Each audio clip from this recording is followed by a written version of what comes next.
Well, greetings and salutations, everybody. Welcome to my YouTube channel. My name is John Campea, and this is Open Mic. Now, what is Open Mic? Well, you see, every day on the John Campea Show, Monday through Friday, we take time to take live questions. But here on the weekends on Open Mic, that's all we do is take in the live questions that you guys send in. And I hope you guys are having a wonderful start to your weekend. I know I am. Ann and I had a lot of fun last night. Today, kind of a relaxing morning. And then we're going to go see Onward. There's special advanced fan screenings in certain locations across the country today of the new Pixar film Onward.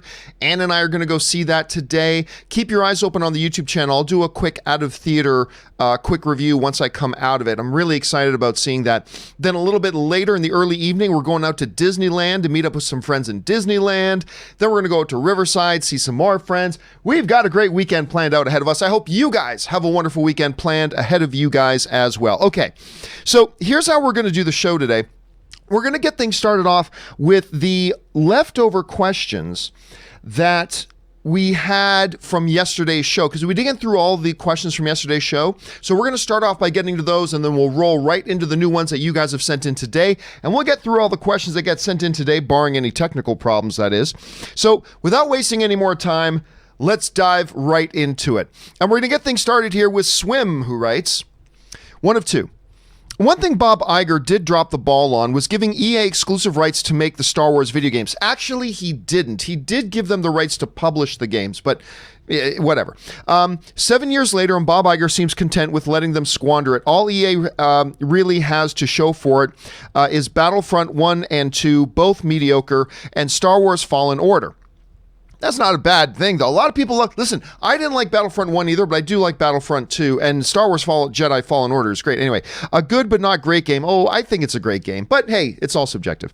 That is egg in the face of EA's live service model. As long as EA has the license, we will never get to see Star Wars games on the scale of Witcher 3 or Skyrim Bummer. I think that's a little bit of hindsight. Like, when the deal was first announced between with EA, it was met with a lot of enthusiasm. I don't think that was them dropping the ball. Just like I don't think, let's put it this way. You guys know that I am a huge fan of Kathleen Kennedy, but I also believe Kathleen Kennedy should step down as the head of Lucasfilm. I believe she is fabulous at one thing, not necessarily great at the other, and that's great. I'm good at some stuff, and I'm bad at other stuff. That we all are. Nothing wrong with that. But that being said, at the time, she was a great hire. She's one of the greatest producers of all time. George Lucas handpicked her. I mean, everything on paper she was right. Did it work out the way we all had hoped? Well, they made some really good movies, but there's been a lot of behind-the-scenes mess, so maybe yes, maybe no. But that doesn't mean we can just go in hindsight and say, oh, well, they made a mistake there. It's like this. Here's a poker analogy. Because you guys know I play a lot of poker. It is never the wrong idea to get all in when you got pocket aces. If you got pocket all aces and you can get all your chips in pre-flop, that is the right move. If you can get all your chips in pre-flop with pocket aces, it's the right move. But guess what? Even though pocket aces are the best hand to have, they don't always win. In poker terminology, that's called cracking aces. When you got pocket aces and you get beat anyway. That's unfortunate. It's unlikely, but the statistics say that will happen, and it does happen. Does that mean, so let's say I get all in pre-flop with pocket aces, right? Against some dude who's got, I don't know, king 10. Did I make the right move, or did I make the wrong move? I made the right move. And it will most likely work out, but it might not work out. But even if my aces get cracked, and even if the flop comes king 10, and now that guy beats me, even if that happens, that doesn't really suddenly mean that I made a mistake getting all in with pocket aces. No, listen, here's a life lesson. In life, you can do all the right things and still lose. In life, you can do the wrong things and still win. That happens sometimes. All you can do is make the best decision you can. Getting back to EA, I remember a lot of people were very enthusiastic about the partnership with EA. So I don't know if we can say that was Bob Iger dropping the ball or not. But again, it's a hindsight thing, but who knows what would have been, Swim? Who knows what would have been if we had gotten something else instead? All right. Sim writes, Where are we at here? There we go. Swim writes, scariest intro ever has to be Tales from the Dark Side. Show itself wasn't really scary, but when I was a kid, the intro gave me the creeps when it would come on at night. You know what? I don't remember Tales from the Dark Side. Let me look this up. What was Tales from the Dark Side? Because now you got me intrigued. Tales from the Dark Side. Sounds like a Star Wars show. Tales from the Dark Side. 1983 horror, ran for 4 seasons. It was a Twilight Zone type of show, anthology series. I don't remember it. But now you put on my, now I'm kind of, a bunch of trailers and episodes just popped up on my browser, and I'm kind of curious, Swim, to go check them out. I may have to do that. Thank you for putting that on my radar. All right, Swim also writes, when the discussion of romance films comes up, people look at me funny when I mention Rocky as one of them. You're not alone. You're not alone. As one of the GOAT rom films, they think it's just some boxing movie, but Adrian and Rocky was one of the best on-screen romances. The movie was always about them first. You are absolutely right. And that is why Rocky was nominated for Best Picture, if I'm not mistaken here. Let me just double. I know it was nominated for a bunch of Academy Awards, but I believe it was also nominated for Best Picture. It won a couple of them too. So what did it win for? Nominated. It won Best Picture. It won the Academy Award for Best Picture. So I knew it had been nominated. Okay, so it won Best Picture. Also, it won Best Director, Best Editing. Sylvester Stallone was nominated for Best Lead Actor. He was also nominated for Best Screenplay as well. It was nominated for 1, 2, 3, 4, 5, 6, 7, 8, 9. It was nominated for 10 Academy Awards. And when that, just being a boxing movie doesn't do that. This was a character movie, and you're right, at the heart of the original. Now, the rest of the Rocky series was not about Rocky and Adrian, really, but that first film really was. And I don't think you're far off or crazy at all, Swim, when you consider that movie one of the great romances. It is one of the great romances. I love it. It's under the veneer of another kind of movie, yes, but it's a great romance. It's wonderful, and I'm glad you recognize it as that. All right, next up here. Where are we? John Argoat writes, when it was revealed that Rey was Palpatine's granddaughter, instead of being shocked or surprised, I immediately thought, wait, Palpatine got laid. We need a 40-year-old virgin-style Star Wars movie with Palpatine. I mean, that is something that has been brought up a lot by a lot of people ever since The Rise of Skywalker. A movie I unfortunately didn't like, but hey, whatever. But ever since that movie came out, that's the thing a lot of people have been mentioning.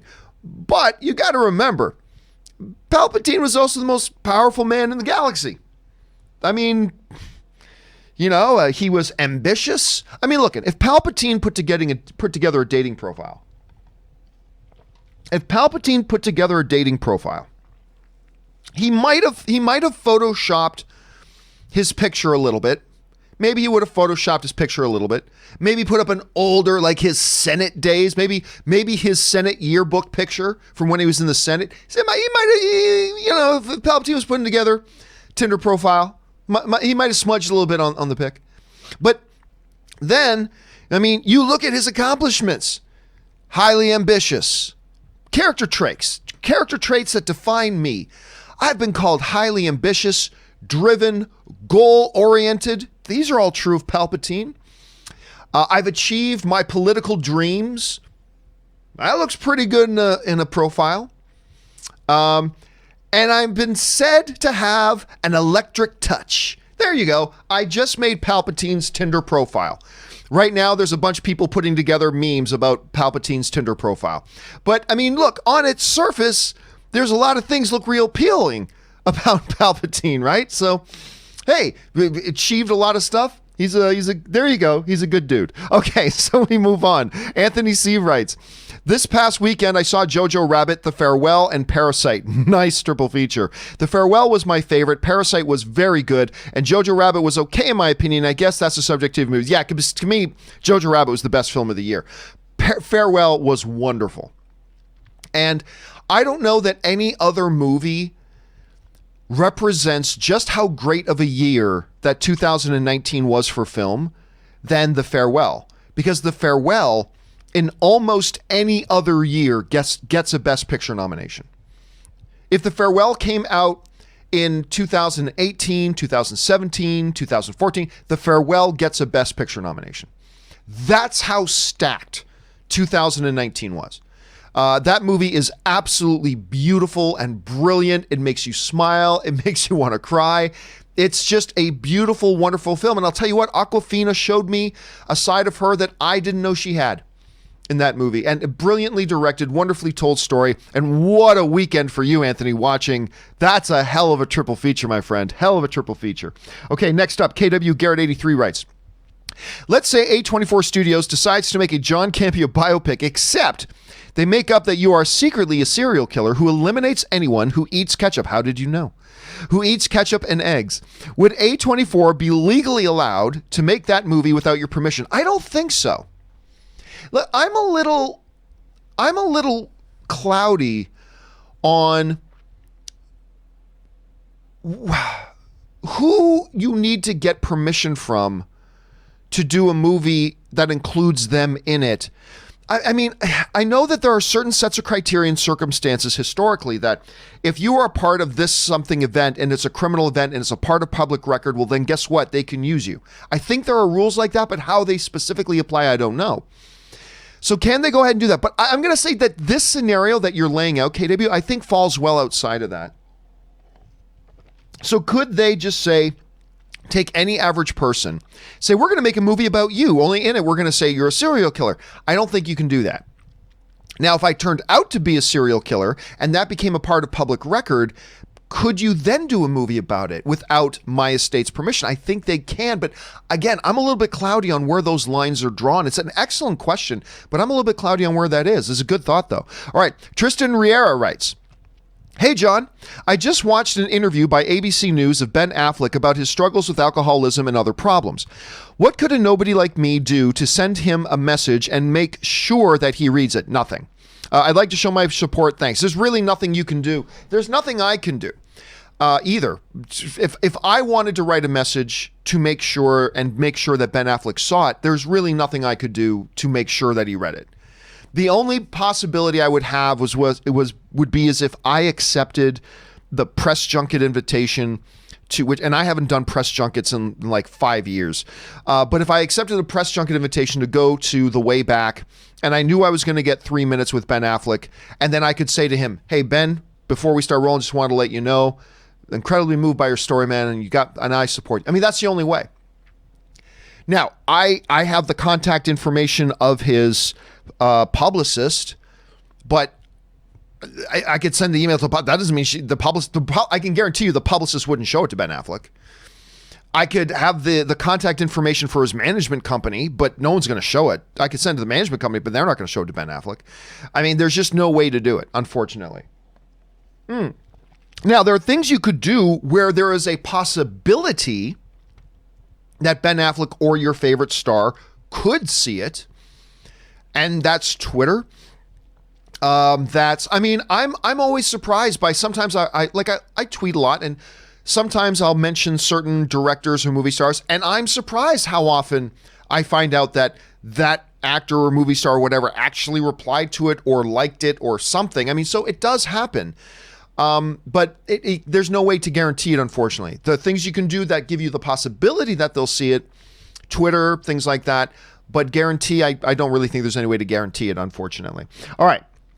And believe me, Tristan, there are a lot of people that think that too, like wondering, like, if I wanted to get a message to my favorite director or whatever, what's the way that I can assure that they get it? And that's a very common question, but the reality is there's no way to absolutely guarantee it. Let's see here. Tristan also writes, by the way, I really appreciated the comment you made about teachers yesterday. It got me through my last pile of paper grading. Thanks for being awesome yourself. You know, one of the things that I mentioned the other day was somebody had written in about being a teacher, and I just said, hey, listen, we, rightfully so, thank our men and women in service. We thank the men and women who are in service to our communities, be they police, fire, things like that. I believe we do not give enough thanks to people who do one of the most important jobs in all of our culture, which are teachers. And I really believe that, because I just think back to my old school days, and oh my God, the crap that my teachers had to put up with. And I could never be a teacher. And I really do think that. And I think, hey, listen, if you know somebody's a school teacher, you come across somebody who's a school teacher, you say thank you to them. for doing what they can do to make our whole society a better place. So anyway, there's that. And thank you for being a teacher, Tristan. I appreciate that. All right, Anthony C. writes, I recently finished, where'd we go here? There we are. I recently finished watching the entire series of The Office for the first time. That's awesome, which was great, except for the last 2 seasons after Carell left the show.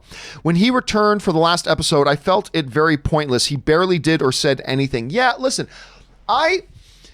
here's the big mistake. I've talked about this a lot. The big mistake that The Office made when Steve Carell left was that they made Andy the center of the show. They made Andy the new boss. And the only reason, because that made no sense. It made absolutely no sense. The only reason they made Andy the new boss was because, why am I freezing on the name of the dude? Hold on a second. Let me just bring it up here. The name of the guy who played The Office, which I'm freezing on, who played Andy. Where is he? Kelly. Andy Bernard was played by Ed Helms, right? The only reason they made Andy the new boss was because Ed Helms was just in The Hangover. It's like, oh, The Hangover is super popular. Ed Helms is really popular with that. Let's make him the center of the show. And it made no sense for that character to become the boss. And they made him the focal of the show. And it totally derailed the show. Here's the thing, though. They quickly realized it was a mistake, and then they started to phase the Ed Helms character. And I like Ed Helms. Don't get me wrong. I'm talking about the character. I like Ed Helms. But they started to phase the Andy character away and out of being the center of the show anymore. And they started going in a different direction. I'll tell you what, I actually enjoyed the final season again, because the rest of the characters are so great. Regarding the finale, I too was a little bit confused. I don't think it was a waste to have Steve Carell there, because it was awesome to see Steve Carell there in the final episode. And by the way, the one line he had, well, I think he had 2 lines, but the one real line he had was gold. Because remember, he's at the wedding of Dwight and, not Pam, Dwight and Angela. And, you know, Jim and Pam had already been married, and this is this big wedding ceremony. He's like, you know, I'm paraphrasing, but the line was something along the lines of, you know, your employees are like your children, and it's so wonderful to come back and watch your children marry each other or something. It was some kind of line like that. I thought it was great. But I, like you, kind of felt like it's weird that you have Steve Carell come back and literally only have him say 2 lines. It was kind of weird. There must have been a financial thing involved, but it was a little bit weird. Anyway, I'm glad you had a chance to watch the series, Anthony. All right, Suthius writes, I forgot, did you like Ghost in a Shell or Alita? Oh, I did like Alita Battle Angel. And I think I liked Ghost in the Shell more than a lot of people did. It was a bit of a mess, though. But I did enjoy Alita. I didn't think it was the greatest thing in the world, but I did enjoy Alita. I had a lot of fun with Alita. 50 Shades of Geek writes, I finally made my schedule work to go see The Gentleman. Nice. It's a movie I never would have even considered watching if it wasn't for your endless recommendations. And man, am I happy I saw it. Thank you, John. I loved it. Gentleman is still my favorite movie of the year this year. My 2 favorite movies I've seen this year are 1, The Gentleman, and 2, I just saw the other night, The Invisible Man. The Invisible Man is great.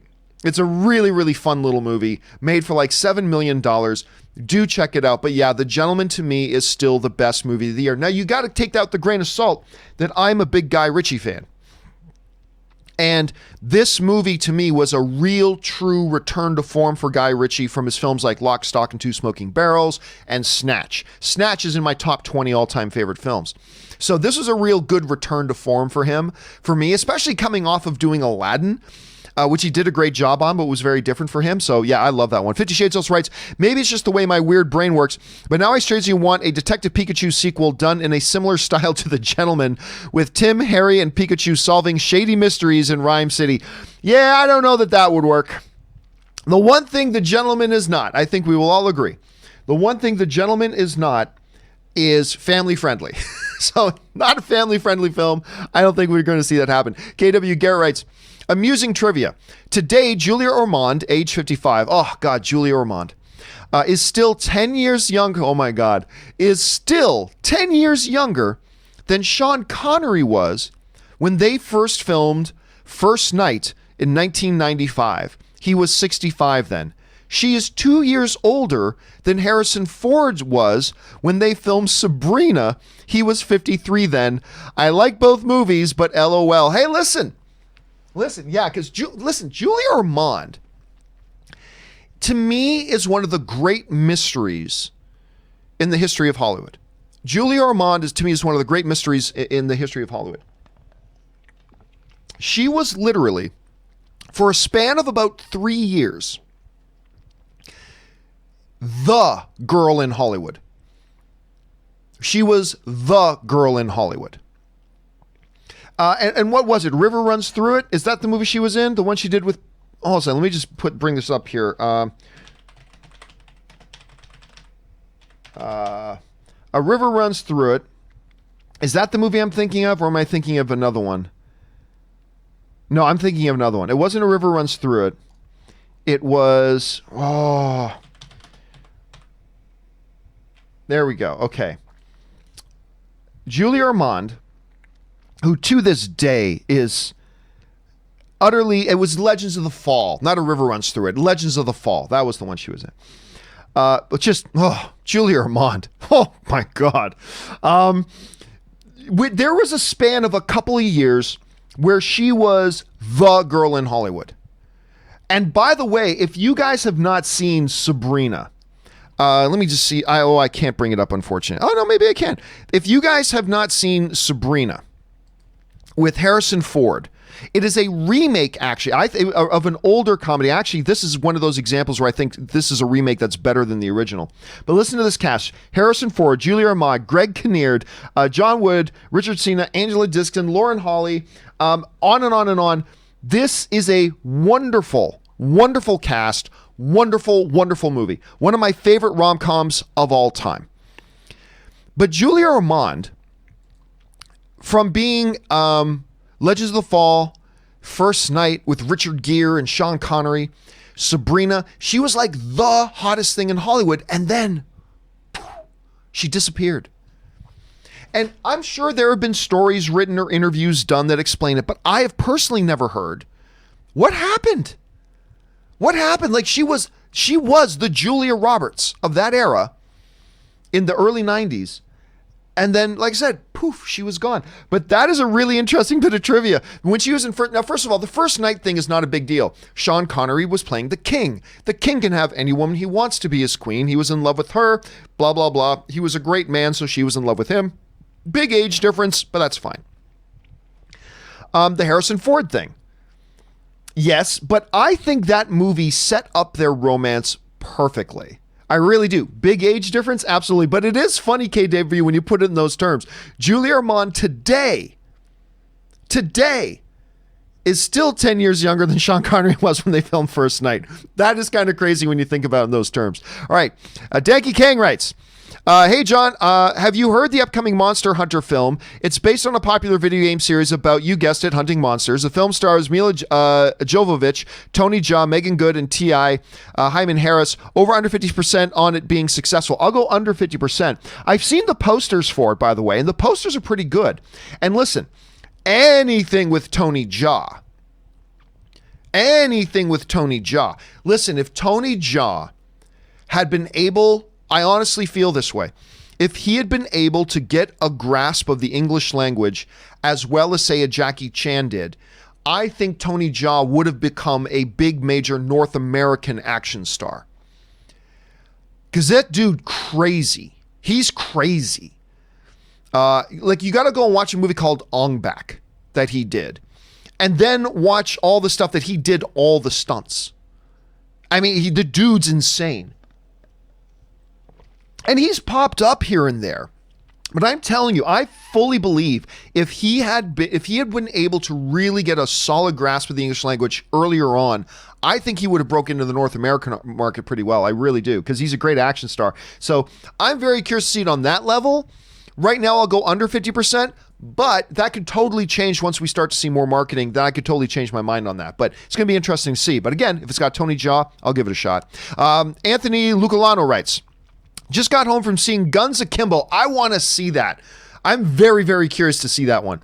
I just got over seeing Guns Akimbo. To suffice to say, it has overtaken The Gentleman as my favorite movie of the year so far. Damn entertaining. Definitely go see this movie if you have the chance. It deserves to make all the money. Listen, you got Harry Potter's in it. It's actually playing in Hollywood. I know it's playing at a theater in Hollywood. I think it's playing at the ArcLight in Hollywood. And I am very intrigued to see it. I've been really interested in seeing this film ever since I saw the first trailer. I haven't had the opportunity to see it though, but I do know it's playing in Hollywood right now. So I do want to get a chance. Thank you, Anthony, for giving us your thoughts on that and putting it back on everybody's radar. And if you haven't seen the trailer, go look up the trailer for Guns Akimbo. It does look really nutty. So thank you for the high praise on that, Anthony. All right, Jason Riaz writes, hey, John, not movie related. I just wanted to say to you and anyone living in California to stay safe with the coronavirus looking to take shape in Cali. I hope all you movie fans out there are safe and healthy, and God bless. Well, that's very nice of you, Jason. Thank you so much for that. It's like, here's the scariest thing about it. The scariest part about it is there's somebody who has it in California that they have no idea how she got it. There's a woman in California right now who has it, and they have no explanation for how she got it. Because according to her movements and her travel, she has not been anywhere or come in contact with anybody who had it. See, that's the part that freaks me out a bit. Because somebody got the cold, you just avoid them, you don't get their cold. But apparently this woman just got it. And they don't know how she got it. See, that's the part to me that's a little bit freaky. That's kind of movie related stuff. But thank you for your well wishes, Jason. All right. There's going to be carnage. Woody Harrelson. My prediction, at the end of Black Widow, a portal will appear. Time-traveling Cap will step out and say, I could save people all day. Black Widow lives. And John's eyes rolls all the way back. Yeah, and I wouldn't doubt it. This is the Marvel Cinematic Fake Death Universe.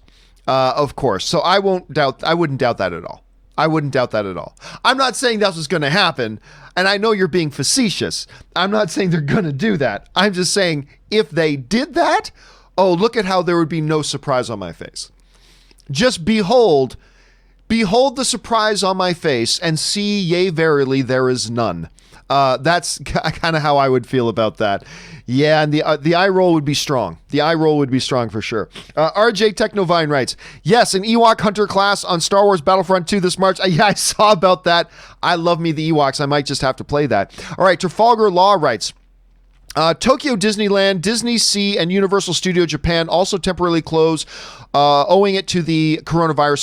Sooner or later, our theaters are also closed. Perhaps no more Olympics there. That's one of the things that I saw for the first time yesterday was that the International Olympic Committee is actually considering, they didn't say they might actually do it, but they're saying they're having initial chats about whether or not to move the Olympics or to postpone the Olympics, which would be a shame if they had to do that. But you know me, my whole approach to everything is, hey, when it comes to something like public health, I would rather you be mistaken by being overly cautious than be mistaken by being underly cautious. You know what I mean? So, I mean, it's a really weird thing, but here's hoping it doesn't come to that. All right, an anonymous viewer writes, when I went to see Sonic, they played a trailer to an animated movie titled Rumble, the monster movie. And then when the trailer ended, it showed 2021 release date. What's the point of showing this movie now when it doesn't come out for another year? Such a waste of marketing. Here's the thing, Anonymous. This is something I'd been talking about for a long time because up until recently, there had been a long stretch in Hollywood of trailers coming out earlier and earlier. It got to the point that if it was 10 months before a movie came out, and there still wasn't a trailer, people would be writing in going, what's wrong? Where's the trailer for this movie that's coming out in 10 months? We have seen in the last couple of years, and I've been screaming for you, there's no point in putting out a trailer to a movie 10 months in advance. There's no point. There's just no point. It's not going to help your movie. It's just not this early. Godzilla King of the Monsters was a recent great example of that. They put out the first Godzilla King of the Monsters trailer a year before that movie came out. And everybody was excited. Oh my God, look how great this trailer was. And the trailer was great. I didn't like the movie, but the trailer was great. And everybody's all excited. Wow! Guess what? 6 months later, nobody remembered the trailer. All that buzz that they had generated with that first trailer was now gone. And they tried to replace it by putting out tons and tons and tons of TV spots and tons and tons and tons of new trailers. But it was too late. Like, it's like, oh yeah, that movie still hadn't come out? Man, we were talking about that movie a year ago. You know what I mean? We have been seeing, thankfully, studios realizing they need to shorten up that marketing window to really get the good bang for your buck and to get positive effect to roll momentum into your movie. You still see it done once in a while, though. But I'm with you, Anonymous. I don't see what was the point of putting out that Rumble trailer. This movie doesn't come out till 2021. I don't see what the point was. So I think they made a mistake. I think they wasted their money. And I think this is going to affect them negatively. So, whatever. We'll see. All right. Jeremy Miller writes, Kevin Feige will cameo as Thanos on the new Simpsons Avengers episode this Sunday, where Bart holds the world at ransom with superhero movie spoilers. Is that true? Is that a real thing? Because if it is, I want to make sure I watch that episode. I haven't watched an episode of Simpsons in a while, but I would watch that episode just because of the description of the episode, not even because of the Kevin Feige thing. Just the description of the episode sounds absolutely brilliant. I'm going to tune in for that. By the way, do you guys remember we talked about this the other day? I'm going to go see Onward today, and I'm thinking instead of Pixar showing a Pixar short film, which they normally do. You know, normally you go to a Pixar movie and they play a Pixar short in front of it. Instead of a Pixar short in front of Onward, they're going to be playing a Simpsons short that focuses on Maggie.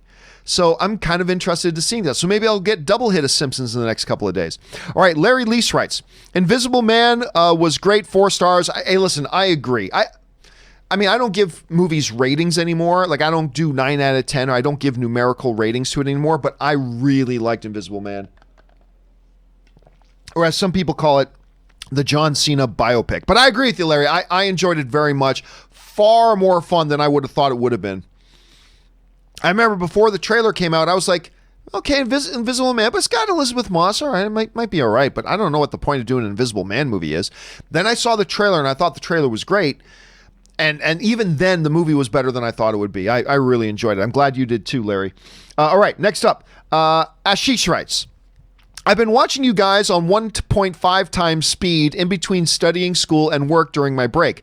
Now that I got to watch the live stream, you guys seem to speak so slow. By the way, your epic rants are even more epic at 1.5. You know what? I have never done that for a YouTube video. I've never watched a YouTube video at like 1.25 or 1. I've always just watched YouTube videos at 1 time speed. I do sometimes listen to audiobooks on a slightly increased speed, but I've never listened to a YouTube video on an increased speed. So I might have to go back and watch one of my own videos at 1.5 just to see what you're seeing in there. That might be fun. Anyway, glad you were able to join us live, man. All right. Do They Gandalf sends in an incredibly generous tip. Thank you, Do They Gandalf. I've watched you regularly since the AMC days. I miss Amy Rose. She's off making movies, man. She's doing great. Since I don't do Patreon, I'm contributing this way. Thank you for all your hard work. Oh, man, seriously, thank you so much, dude. That is incredibly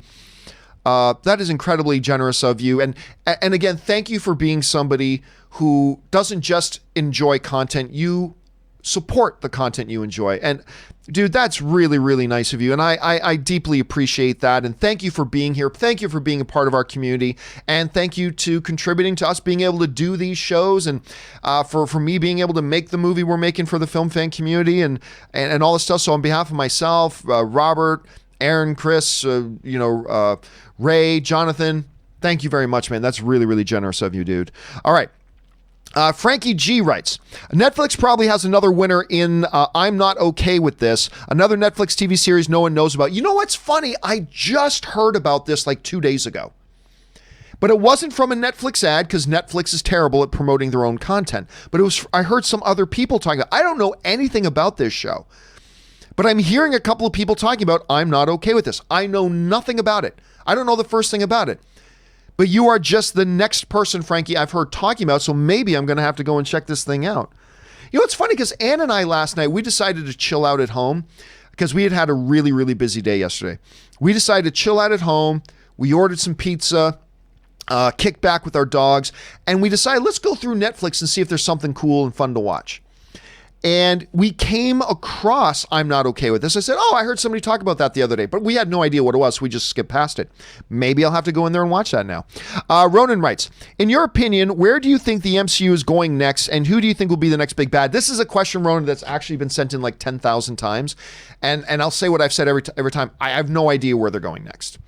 And it doesn't matter who the next bad guy is. It really doesn't. I've said that a lot before about how we've seen big popular bad guys be used as villains in movies, and they're written terribly, so it doesn't matter that they're big popular villains if they don't execute well. And then we've seen movies with lesser known bad guys, but the movie ends up being absolutely brilliant.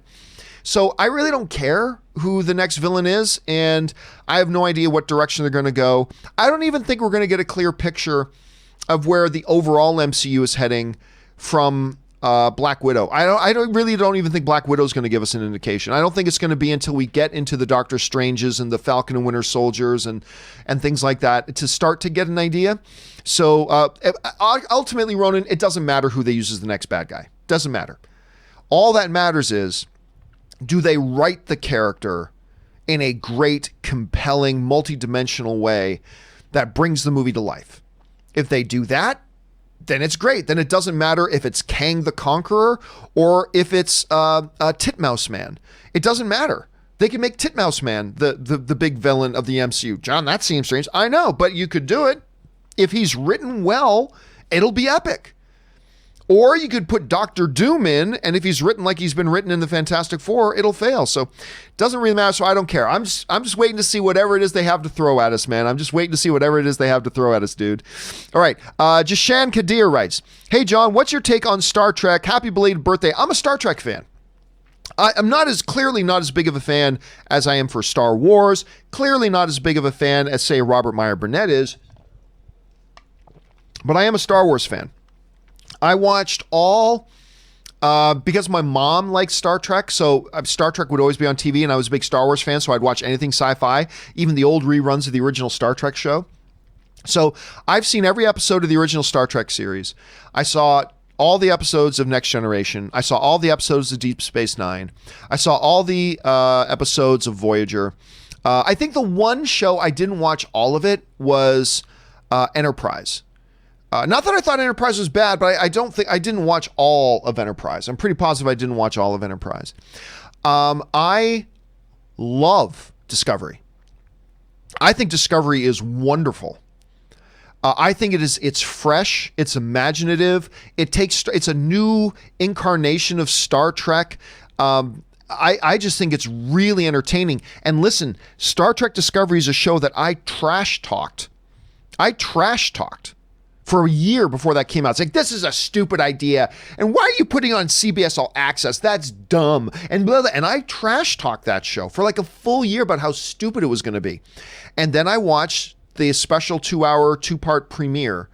And I was like, damn, I like this. This is different. It's new. It's original. And I really dug it. And I got to say, I'm loving Picard. And it's funny because I like Discovery and Picard for two different reasons. One of the things that I really liked about Discovery was the fact that it was so new and different, and kind of a different take on the Star Trek mythology, if you will. But with Picard, it feels oddly comfortable. Like it feels like just another episode of Star Trek The Next Generation to me. So I like them both for two different reasons. And I don't know, maybe Picard will come off the rails. I haven't seen the latest episode. I haven't seen episode 6 yet, but I've been really enjoying Picard so far. I've been enjoying it quite a bit. Anyway, thanks for sending that in, Jashan. All right, Robert B. writes, when do you think premiere movies will skip the movie theaters and stream right to home? You wouldn't need to worry about the coronavirus. Hopefully never. Because watching movies at home is total dog shit compared to watching it in a movie theater.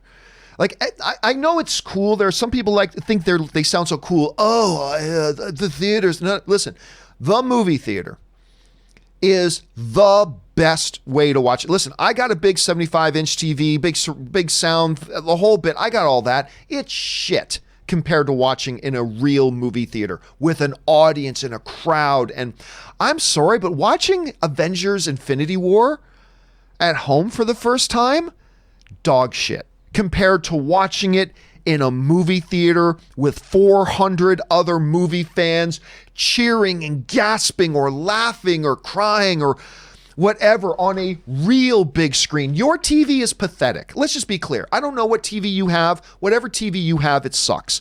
TV I have, it sucks compared to a real screen with real projection and real sound and a real audience. Can you imagine if you watched Infinity War for the first time or Endgame by yourself in one of our pathetic living rooms? That sucks. It's still a good movie, don't get me wrong. I still would have liked it. But it would have been nothing compared to being in that theater as people. Just go back to Infinity War, right? When you've got Scarlet Witch and Vision fighting those two from the Black Order, and they're down in the subway station, they're fighting it out, and all of a sudden the subway passes by, and and there's Captain America standing there, and everybody in the audience is, "Wah!" Or to go on with Captain America, you're in Endgame, as Mjolnir flies by everybody, and boom, lands in Captain America's hands, and the whole audience, "Wah!" You don't get that at stupid home. You don't get that.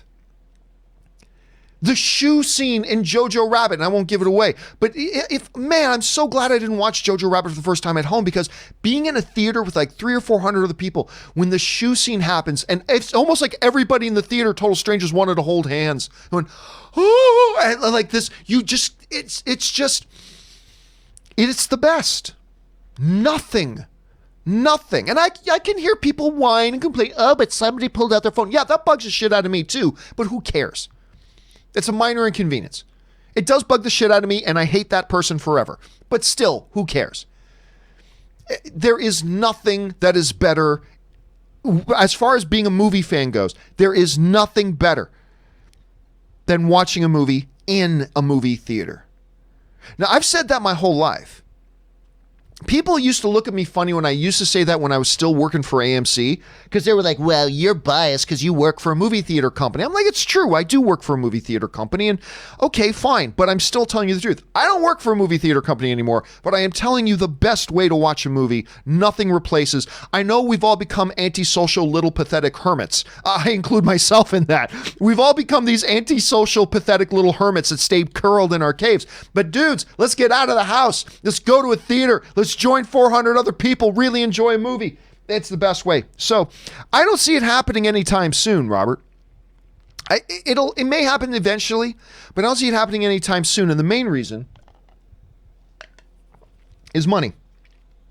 The movie theater, the studios still know where they make all the money is in their theatrical runs. That's where they make the biggest, hugest lion's share of their money. You can go and watch right now. I think it's the Hollywood Reporter has their roundtable with all the studio heads. You know, the head of Disney, the head of Sony, the head of Netflix, the head of all the movie studio heads, right? It's on YouTube right now. You can go find it. And they talk openly. You know, yeah, there used to be a day back in the VHS and DVD era where we made a lot of money on the home video market. But even now today, we don't. That's not where the money is. Now, they're trying new paradigms with things like the streaming services and stuff like that, and those are going to become dominant, but I think they're going to become dominant in their own box, in their own niche. And I don't think they replace the movie-going experience. I think they are in complementary positions to the movie-going experience. So it'll probably happen someday, but hopefully not anytime soon, because to me, nothing replaces the movie-going experience. Ann and I enjoyed last night sitting at home watching a movie at home. Yeah, we enjoyed that.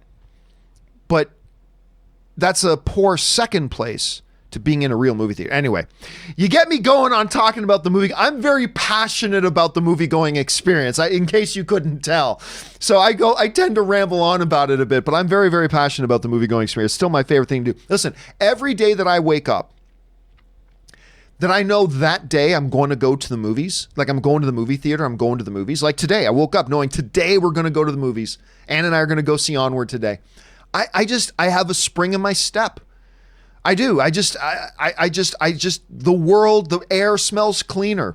The sun shines brighter. I don't know. That's how I feel every day that I know when I wake up today or tonight, I'm going to the movies. It's just still my favorite thing, man. Still my favorite thing. Anyway, Aaron writes, big fan since the AMC days. Thank you so much, Aaron. Can you and Rob, who's not here obviously, talk about the movie Best of the Best? When did you first see it? Eric Roberts all day. Did you cry when Tommy and Dahan shared a medal? Well, I mean, I don't know if you've been watching our show for long, Aaron, but I have talked many times about Best of the Best. I deeply regret the loss of your brother, and I offer myself as your new brother. One of the greatest moments in any movie ever. When Dahan limps over to Tommy and takes off his medal and puts it on Tommy and offers himself as his new brother. One of the greatest moments ever, dude. And also Sean Penn's brother was in that. I think it was Chris Penn. Chris Penn was in that. James Earl Jones was in it. God, I love that movie. One of my top 5 favorite sports films of all time. Best of the Best. Love that movie to death. And like I said, if you've watched our show for any period of time, you know that I have talked ad nauseum about Best of the Best. I freaking love that movie. You know, winning is a habit. Unfortunately, so is losing. Go see that. James Earl Jones. Don't be late. Don't ever be late. James Earl Jones. Anyway, if you have not seen Best of the Best, go and watch Best of the Best. All right, Adam K. writes, you said before that the account underperformed at the box office, but it made $155 million on a $44 million budget. Isn't that a good result? No, not really. And it did underperform in the sense that this is a movie that deserved, this movie at $155 million, it barely broke even. Because they spent about $60, $70, $80 million marketing this thing. Then with that $155 million, you got to remember the movie theaters keep about 1/3. So really the movie made about $100 million for the studios and distributors. So at the end of the day, maybe it broke even. Maybe it broke even. Maybe it lost a little bit. Maybe it made a little bit, but it underperformed for what it was. The quality of that movie should have made $300, $400 million. It's just so good. Anna Kendrick, John Bernthal, Ben Affleck, wonderful action, great story, a totally unique kind of hero. Which I keep forgetting what condition he had, whether it was high functioning autism or something like that. So you have your hero. You never see the heroes in the movies with a condition like that. It was so different and I loved it and it just deserved to do better, Adam. It just deserved better. All right. Friendly Quesadilla writes, anyone else think this corona outbreak slightly resembles a movie called Contagion? Well, I mean, because Contagion was made in a way to say, this is kind of what it would look like if something like this happened. And they were right. It just kind of does. That's kind of how it starts to happen. Now, fortunately, the coronavirus is not as serious as what we saw in Contagion, thankfully. But, I mean, it's still a scary thing, man, right? It's still a bit of a scary thing. All right. Cody Cordy writes, hey, John, 2 things. 1, did you see the Impractical Jokers movie in theaters? No, I did not. It's not as good as a show, in my opinion. And 2, have you seen the Netflix show You? It's amazing. Watched both seasons in 2 days. Can't wait for season 3. What are your thoughts? I have only seen about 1 episode of You. I've only seen about 1 episode. My wife, Anne, loves the show. She loves it. And the only episode I saw was the final episode of season 2. Because Ann and I were hanging out that night. She goes, I'm watching the final episode of You. I'm like, okay, that's cool, baby. So she put it on. So I don't know much about it other than what I saw in 1 episode. So it's kind of got a little bit of a Dexter feel to it. But listen, you're not alone, Cody. Like I said, my wife loves that show. I know a number of people really love that show. And I may just have to go back and start watching it again before season 3 starts because I've heard good things. All right. Undead Sick 83 writes, hey, John, loved your rant about Star Wars a little while back. Well, there have been several, so I'm not really sure which one we're talking about. But I want to add to that. It doesn't just cause fans not to care anymore. Oh, so you're talking about the rant I had about the fact that so much stuff gets announced and it never happens with Star Wars now. Right, I remember that. Not only does it cause fans not to care anymore, it actually has the fans worried if we're going to get new Star Wars. Will Obi-Wan and Cassian Andor ever even happen anymore? Well, I've got a theory I've said on the show before about the Obi-Wan series. I have a theory. I have nothing to back it up with. I've heard some things, but they're not necessarily reliable things that I've heard. So I just have a theory. And that theory is, you remember that the Obi-Wan project originally started and was supposed to be a movie. Then, somewhere along the lines, they changed gears and decided to make it a series, and they announced it at D23. Now, recently, they said it's been delayed as they do more work on it or whatever. My theory, and again, nothing to back this up with, pure random speculation. My theory is that they've changed their minds again and they actually want to make it a movie again. Which, by the way, I'm all for. I want to see Obi-Wan on the big screen. Don't get me wrong, I'll take him on Disney Plus. Totally happy. But I want to see him on the big screen. So I got a feeling that Cassian Andor, I don't know. I honestly don't know if that one's... They announced it, put all this promotion behind it. I honestly don't know if it's even going to happen. I really don't. They, under Kathy Kennedy, who again, I'm a big fan of Kathy Kennedy. One of the greatest producers hits on, but as a studio head, her track record of being able to keep that house in order has been abysmal. And that's coming from somebody who likes most of the movies they've put out. And the one show they put out with Mandalorian. I like every movie they put out other than The Rise of Skywalker. I didn't like Rise of Skywalker. But her inability, when you look at all the drama that's gone on behind the scenes, all the projects come and gone, directors come and go, writers come and go, all this is happening, now it's not, blah, blah, blah. In such a short amount of time, it's concerning. And you're right, it leaves people like us undead sick in a place of, is this even happening? Is it even happening? I'm not so sure it is. All right, Undead Sick also writes, hey, John, my ranking of Star Wars, number 11, The Phantom Menace, number 10, Attack of the Clones, number 9, Revenge of the Sith, number 8, The Force Awakens, number 7, Solo, number 6, The Rise of Skywalker, number 5, The Last Jedi, number 4, Return of the Jedi, number 3, Rogue One, number 2, A New Hope, and number 1, The Empire Strikes Back. I mean, there's no wrong order. There's no wrong. Mine, and I don't like to rank things, but Star Wars I generally do. So for me, it's Return of the Jedi, Empire Strikes Back, and Star Wars. Those are way up here. All the other Star Wars movies are much further down, but that's the original trilogy. Then The Force Awakens is number 4 for me. I love The Force Awakens. After The Force Awakens is Rogue One. After Rogue One is probably Solo. It shifts around a little bit. For today, I'd probably say Solo because I quite enjoyed Solo. After Solo is The Last Jedi, which I enjoyed. Have problems with it, but there are also things about it I absolutely brilliantly love. Some things I also have really big problems with it. But overall, I like The Last Jedi. Then after The Last Jedi would probably be... Rise of Skywalker. Rise of Skywalker, even though I don't like Rise of Skywalker. After Rise of Skywalker is Revenge of the Sith, which is the least offensive of the prequels. Then after that is The Phantom Menace. Then after that is Attack of the Clones. So that would be my personal list. But it shifts a little bit here and there from time to time, but depending on the day. All right. Willow writes, correct me if I'm wrong, but I remember you once said that you recorded yourself doing some filthy stuff. It's true. Only to have someone find it on your camera later. If you can live that down, breakdancing video should be nothing. No, but I never chose to put out, so, okay, long story short. I had this little video camera, and I might have, as many adults do, come on, many adults do this, might have recorded a little something that we were doing. Anyway, totally forgot about it. Then when I was shooting my movie, The Anniversary, a buddy of mine, Soul, was shooting a lot of behind the scenes stuff so that we could have later.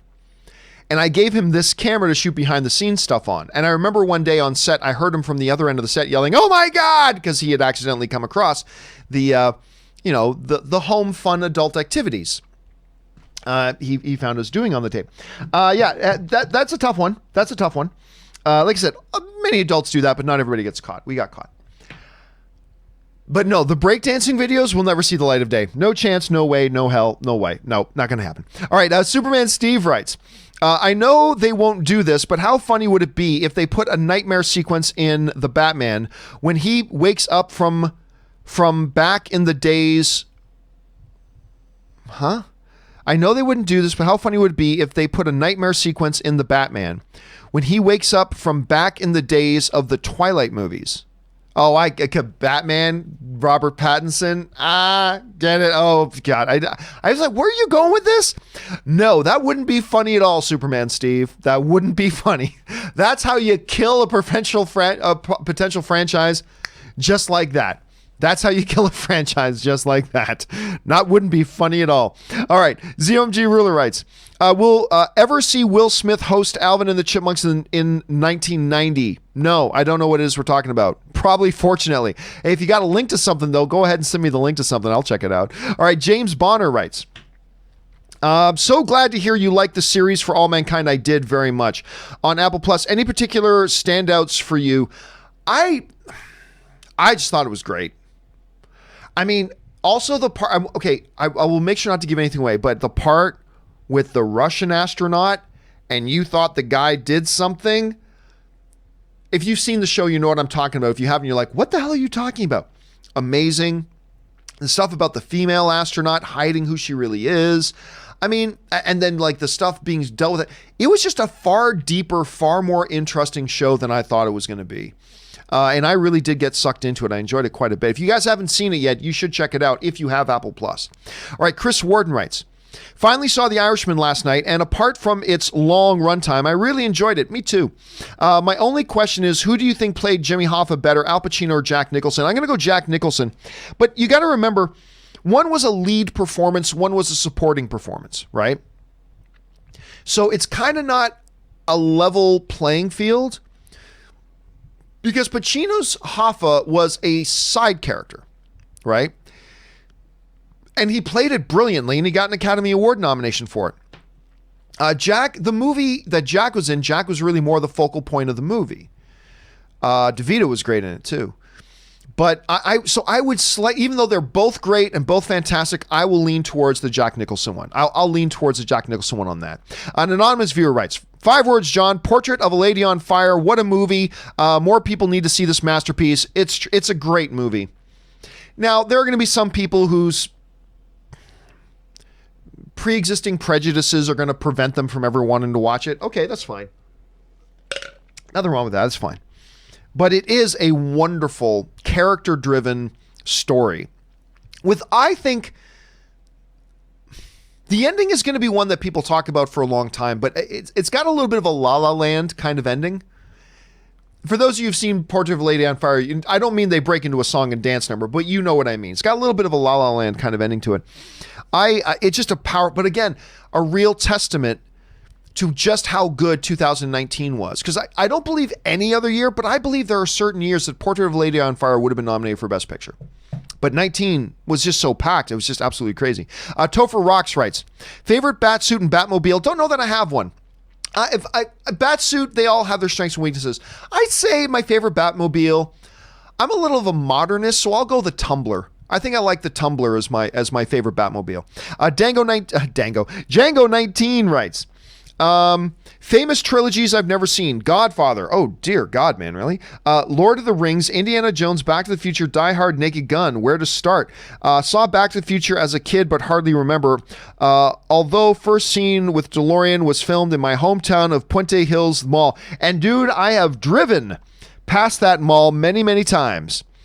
And as I do, looking at it and go, that's where they shot that DeLorean scene. I drive by that all the time. Dude, you're a film fan. And you haven't seen Indiana Jones look, it's cool if you haven't seen Lord of the Rings films yet, or Indiana Jones yet, or Die Hard yet, or Godfather yet, but you haven't seen any of them.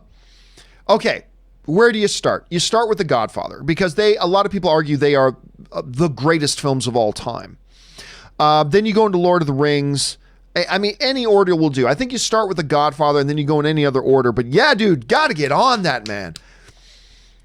I remember, it reminds me of that line in 40-Year-Old Virgin when Steve Carell's talking to did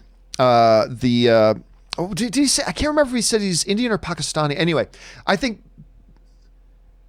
Indian. I think he calls himself Indian. Anyway, when he's talking to the other worker in the electronics store, and the old Indian guy's trying to say, oh, don't worry about it, take your time, because what are you, 30? And Sequel's 40. Oh shit, you got to get on that, man. I mean, you got to get on that, man. Like Godfather, Lord of the Rings, Indiana Jones, Back to the Future, Die Hard, you owe it to yourself. You don't owe it to me. You don't owe it to anybody else. You owe it to yourself. Be kind to yourself. Get watching those things, Django. All right, Richard Karate writes, have you heard of the rumors of Henry Cavill being Wolf? Yeah, look, anybody who believes any of that stuff, I don't know what to tell you. If you're actually listening to that and believing any of that BS, I don't know what to tell you. I always tell everybody, follow it to the source. Where are people getting? Did you see the Hollywood Reporter reporting this? No. Did you see Variety reporting that? Unless I'm missing something, right? Unless I'm missing something, and they actually did report on the Hollywood Reporter.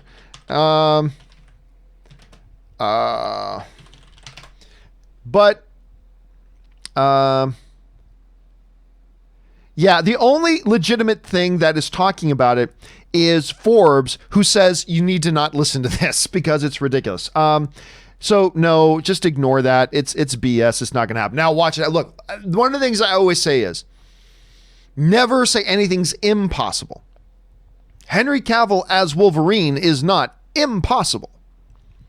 But is there any truth to these rumors? No. No, there's no truth to the rumor. There's no truth to the rumor.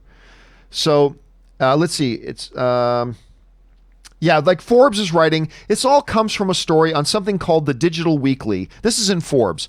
It all comes from a source called Digital Weekly, which I have never heard of. That's what Forbes is writing, which I have never heard of. A site I have truly never heard of, and again, who does not seem interested in sourcing this Cavill rumor at all? Here's a direct quote from them. Sources have claimed that Henry Cavill is in talks to play the role of Wolverine in Brie Larson's Captain Marvel 2. It is rumors that Cavill will be introduced as Wolverine in the MCU Marvel since acquiring... Okay, so that's...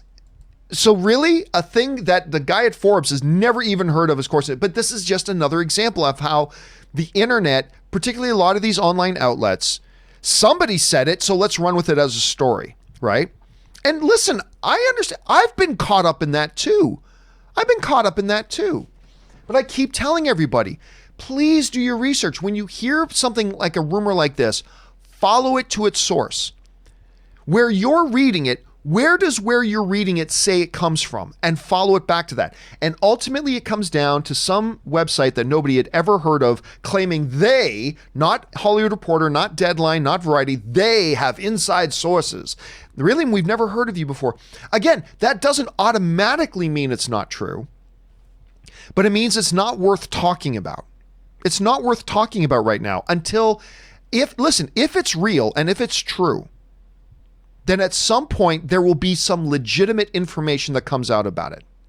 And once legitimate, because again, if it's true, then sooner or later, real legitimate information is going to come out about it. And when real legitimate information comes out about it, then it's worth talking about. While the only basis for the conversation is some website nobody's ever heard of, and they're claiming unnamed sources, then it's best for us just to ignore it.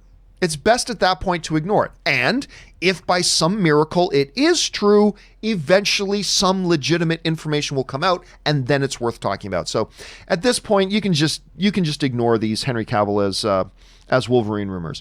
And if it's real, eventually there will be real information. All right, Mr. TJ Lynn writes, sends in a $50 tip. Thank you, TJ, who writes, my friend took a pass on Shawshank Redemption due to it being a prison movie.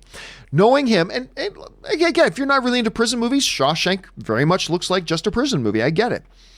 Knowing him, who loves drama, there's a good chance he'd like it. You, sir, are the eloquent one here.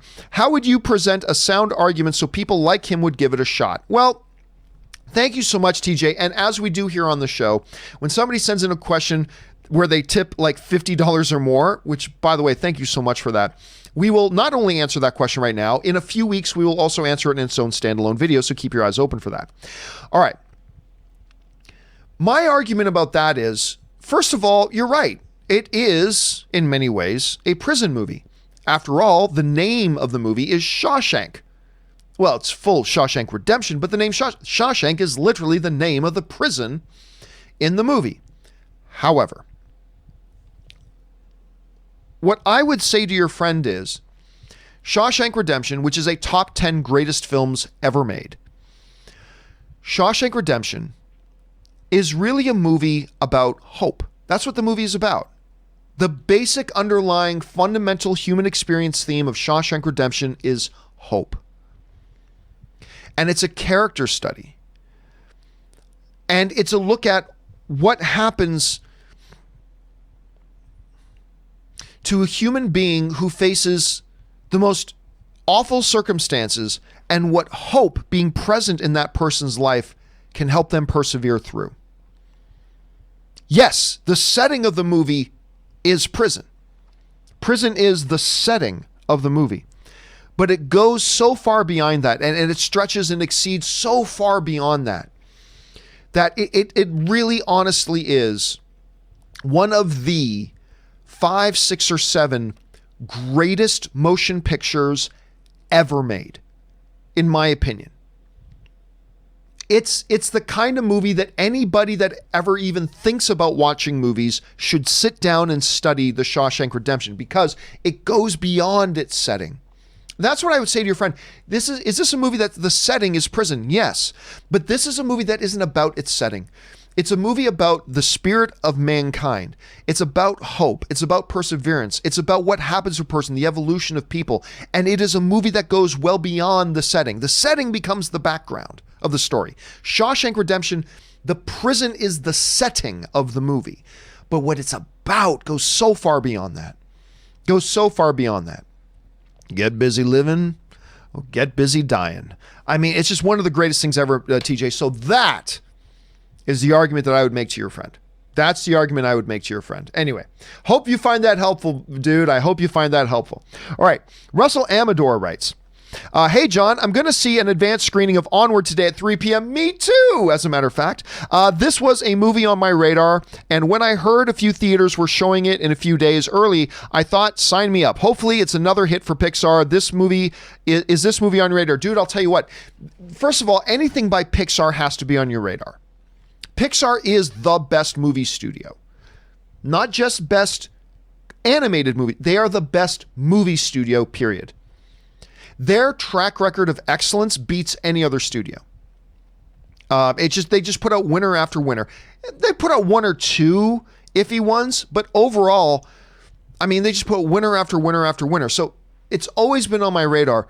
But then at D23, they showed us like the opening 7, 8, 9, 10 minutes of Onward, and I just was like, done. I am so in. Like, it's Pixar, so I'm already in. But after I saw that preview, I was just like, that's it. I'm 100% looking forward to this movie.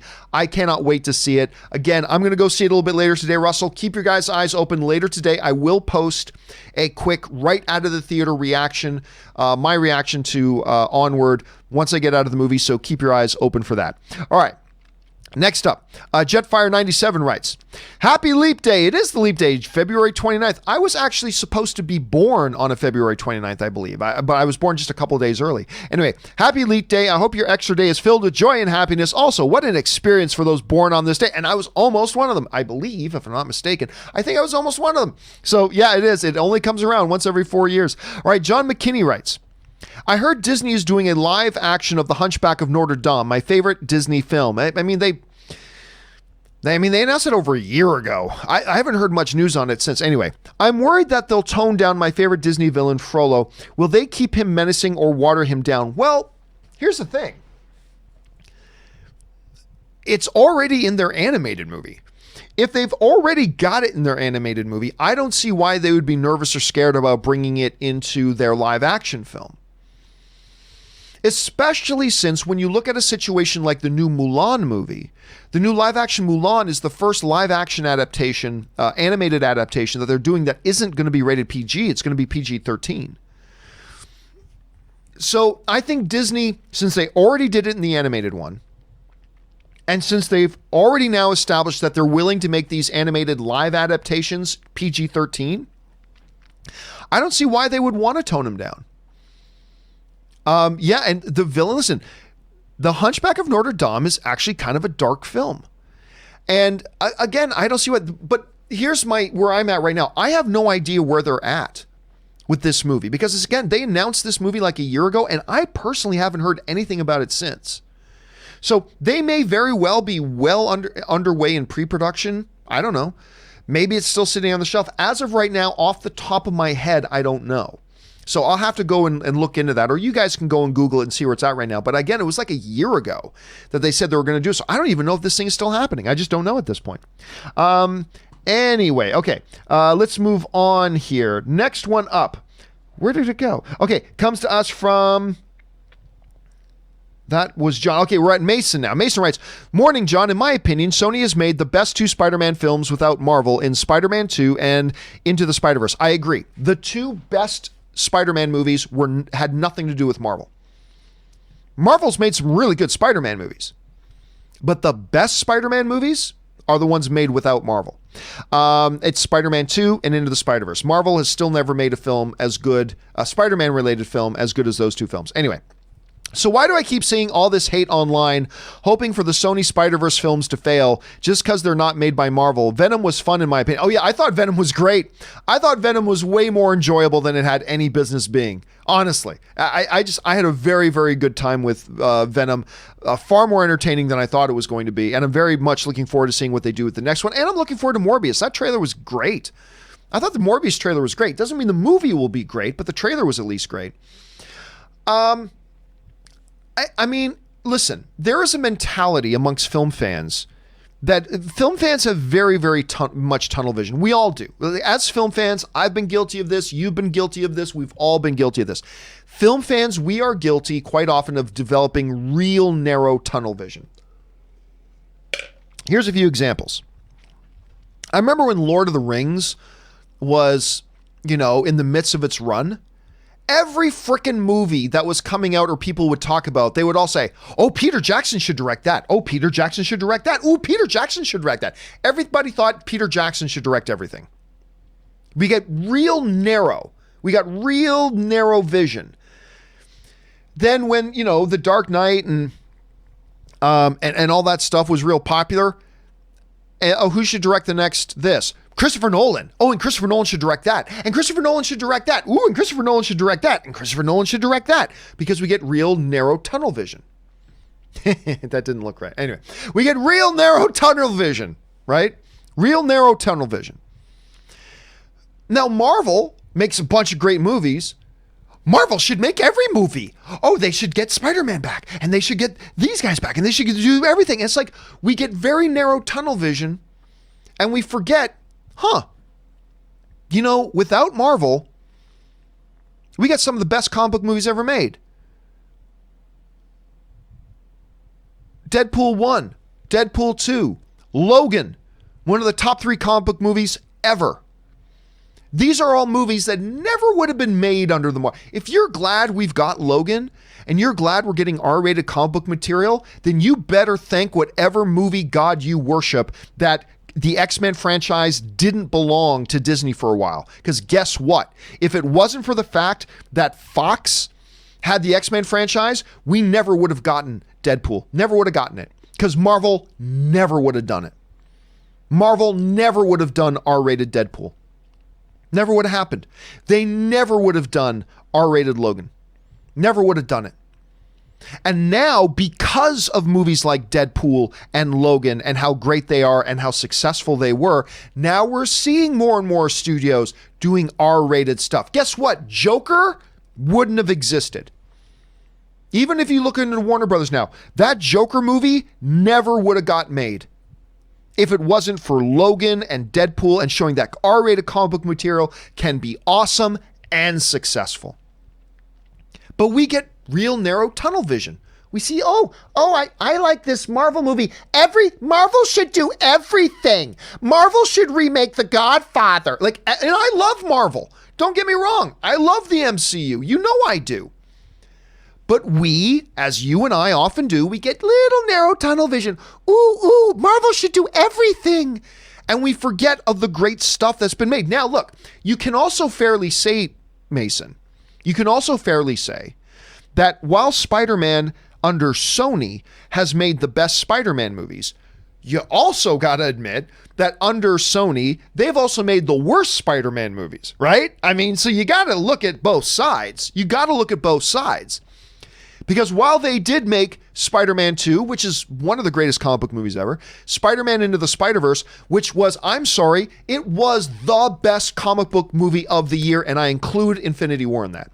Spider-Man Into the Spider-Verse was the best comic book movie that year, and it was the third best movie of the year, period.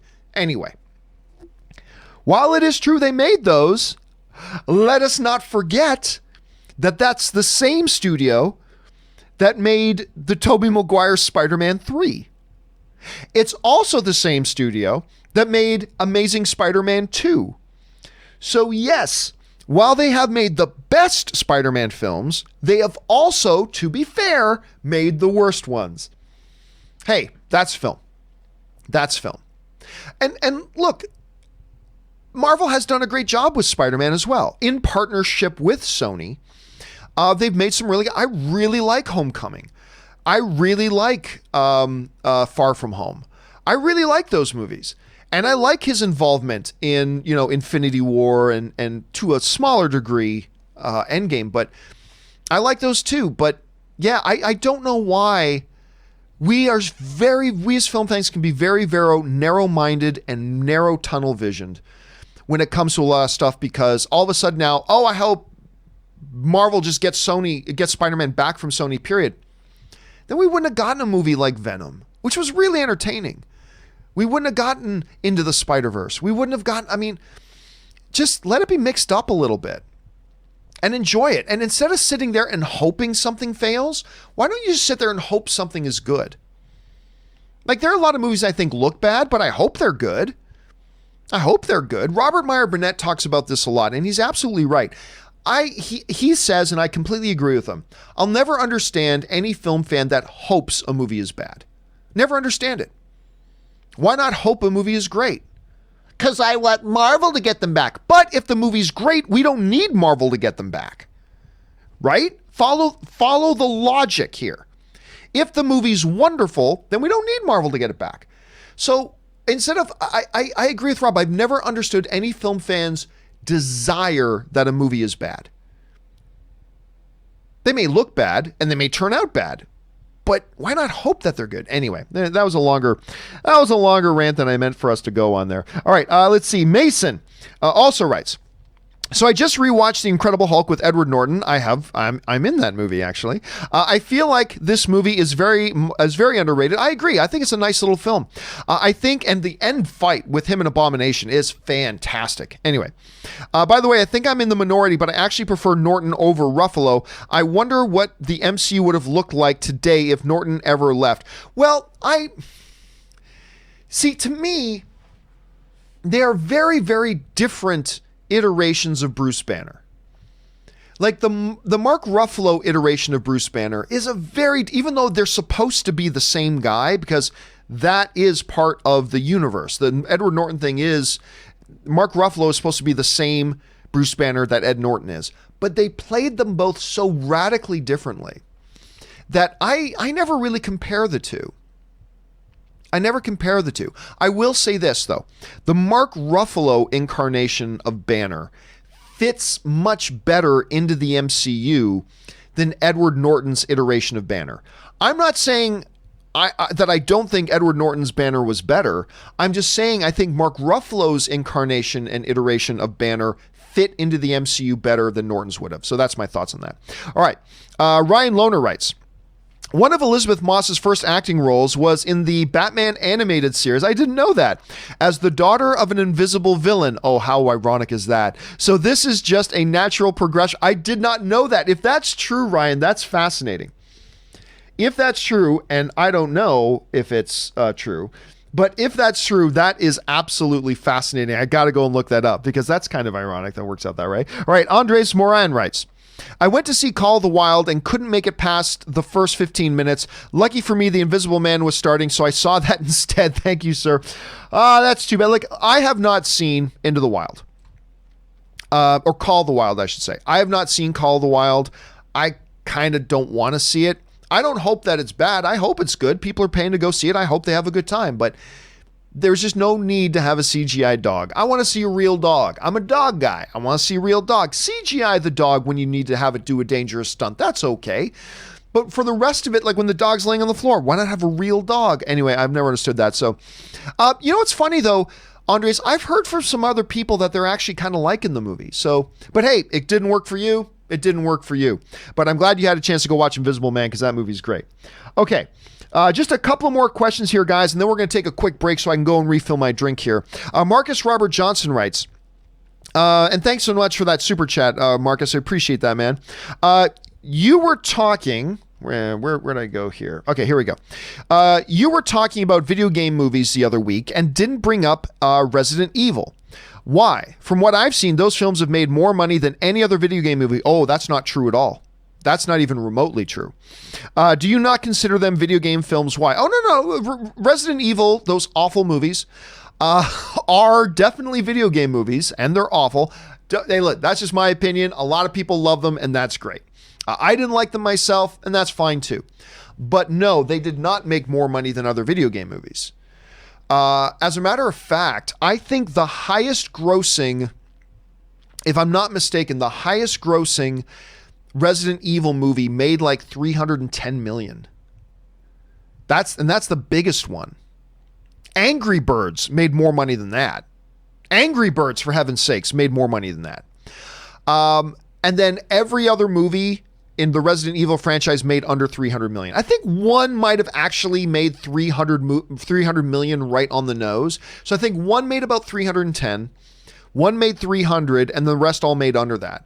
So when you're talking about Angry Birds, Pikachu, I mean, there are a number of Tomb Raider, or Lara Croft, there are movies that have made more. So when we were talking about like the top 3 or 4 grossing video game movies, the reason you didn't see us list Resident Evil on that's because Resident Evil actually are not the highest grossing video game movies. They made a little bit of money, like 300, but that's not the top. So no, they did not make more money than any other video game movies. So just so we're clear about that. And if you like those movies, that's great. If you like, look, I don't want to yuck on anybody's yum. If you enjoy those movies, I celebrate that. Unfortunately, as a film fan, they didn't work for me, and that's okay. But if they work for you, that's awesome. All right, Marcus Robert Johnson also writes, any truth to Henry Cavill? Oh, here we go again. Any truth to Henry Cavill playing Wolverine Marvel Phase 4? No. I saw a Wolverine face mask, and it looked pretty dope. I think it can be done anyway. Again, not even worth talking about it. There's no truth to it, and if there is any truth to it, at some point real information will come out, and once there's real information, then we can talk about it. Right now, this is all coming from one unknown website that claims they have a source that told them this. It's not coming from any reliable source, so at this point it's just not worth talking about. All right, Nerd Talk writes, top 10 movies. 1, both Guardians of the Galaxies. 2, The Birdcage. I did like The Birdcage very much. Number 3, Good Morning Vietnam. Number 4, Forrest Gump. My wife would love that you put that in there. Number 5, The Color Purple. Often forgotten about, brilliant movie. One of Spielberg's best. Anyway, Color Purple. 6, The Green Mile. Hold my hand, boss. Number 7, John Wick. Number 8, A New Hope. Number 9, The Terminator. Number 10, Stardust. Oh, and it does my heart good to see you put Stardust on that list. I said for a long time that I believe Stardust is like the new Princess Bride. It's the Princess Bride for the new generation. I love that. And by the way, you've got Superman in it, and Henry Cavill. You've got Daredevil in there in Charlie Cox. You've got Homeland, Claire Danes. Oh, tell me you don't fall a little bit in love with Claire Danes when you watch Stardust. You got Al Pacino. You got Michelle Pfeiffer. You've got Ricky Gervais. You've got Peter O'Toole. You've got on and on and on. It is a tremendous cast, great fantasy, great fairy tale, one of the most underrated films ever is Stardust. So I'm glad you got that on your list there, Nerd Talk. Okay, listen, guys. I'm going to take a quick break here if you'll indulge me. Talk amongst yourselves for a bit, but I need to rest the vocal cords for just a minute, stretch my legs. I desperately need to go and refill my drink. So if you guys will hang tight with me, don't go anywhere. I will be right back. Hang tight. We'll see you in just a minute.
Back. Thank you so much, ladies and gentlemen, for your patience and indulgence as I took a quick break there, went and refilled my drink, and I'm ready back to go again. So let's keep our ride on rolling here with your questions. The next one that comes up from Joshua Stevens, who writes, the TV series You, which we talked about a little bit earlier in the show, on Netflix is pretty freaking good. Yeah, like I said, my wife loves it. She flew through both seasons. I did watch the end. I watched the last episode of season 2. It's got that Dexter kind of feel to it to me. So I think I will go back and watch it when I have a chance to do so. But a lot of people are really liking that show, Joshua. Joshua also writes, sad that Supernatural is coming to an end. I'm curious to see how they end it. Any predictions? I'm not sure.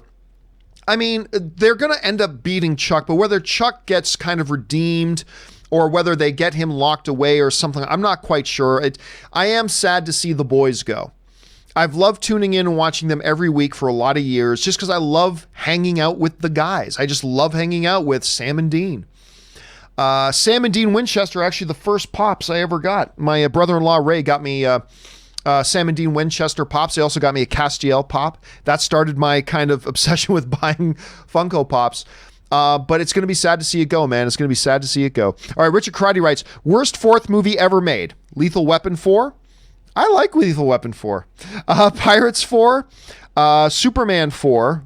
Die Hard 4. Jaws 4. Alien 4. Ooh. I'm going to have to go Superman 4. I mean, there are a couple of other bad ones. The other ones have some redeeming qualities, and I actually like Lethal Weapon 4. But yeah, Superman 4, that is the one with Nuclear Man, right? Because Superman 3 was the one with Richard Pryor, where he fights the computer. And then I believe 4 was against Nuclear Man. Anyway, so yeah, I'm going to go. I think it's a tight race, Richard. I think it's a tight race. But I'm going to go with Superman 4. All right, Richard also writes, my top 7 list. Number 1, Rocky 2. Oh, Rocky 2. That is a great one. Number 2, Die Hard 2. Number 3, by the way, Die Hard 3 is my favorite Die Hard movie. The one with, good Lord. Why am I forgetting the name of the guy who was just Alfred? Jeremy Irons. That's right. Well, the one Jeremy Irons, that's actually my favorite Die Hard movie. Anyway, number 3, Return of the Jedi. Number 4, Treasure Planet. Number 5, Titan AE. Really? Number 6, Wing Commander. Really? Like Freddy's Wing Commander? Really? That's interesting. And number 7, To Walk with Lions. I actually like that one. Wing Commander. I gotta say, Richard, you caught me off guard. I've never seen anybody list Wing Commander on their top thing of all time. By the way, great video game back in the day. It was a revolutionary video game back in the day. But Wing Commander, I've never learned something new every day. See something new every day. Akamaru writes, hey, John. So I decided to check out Mystery Men. Nice. That movie was so far out of its time.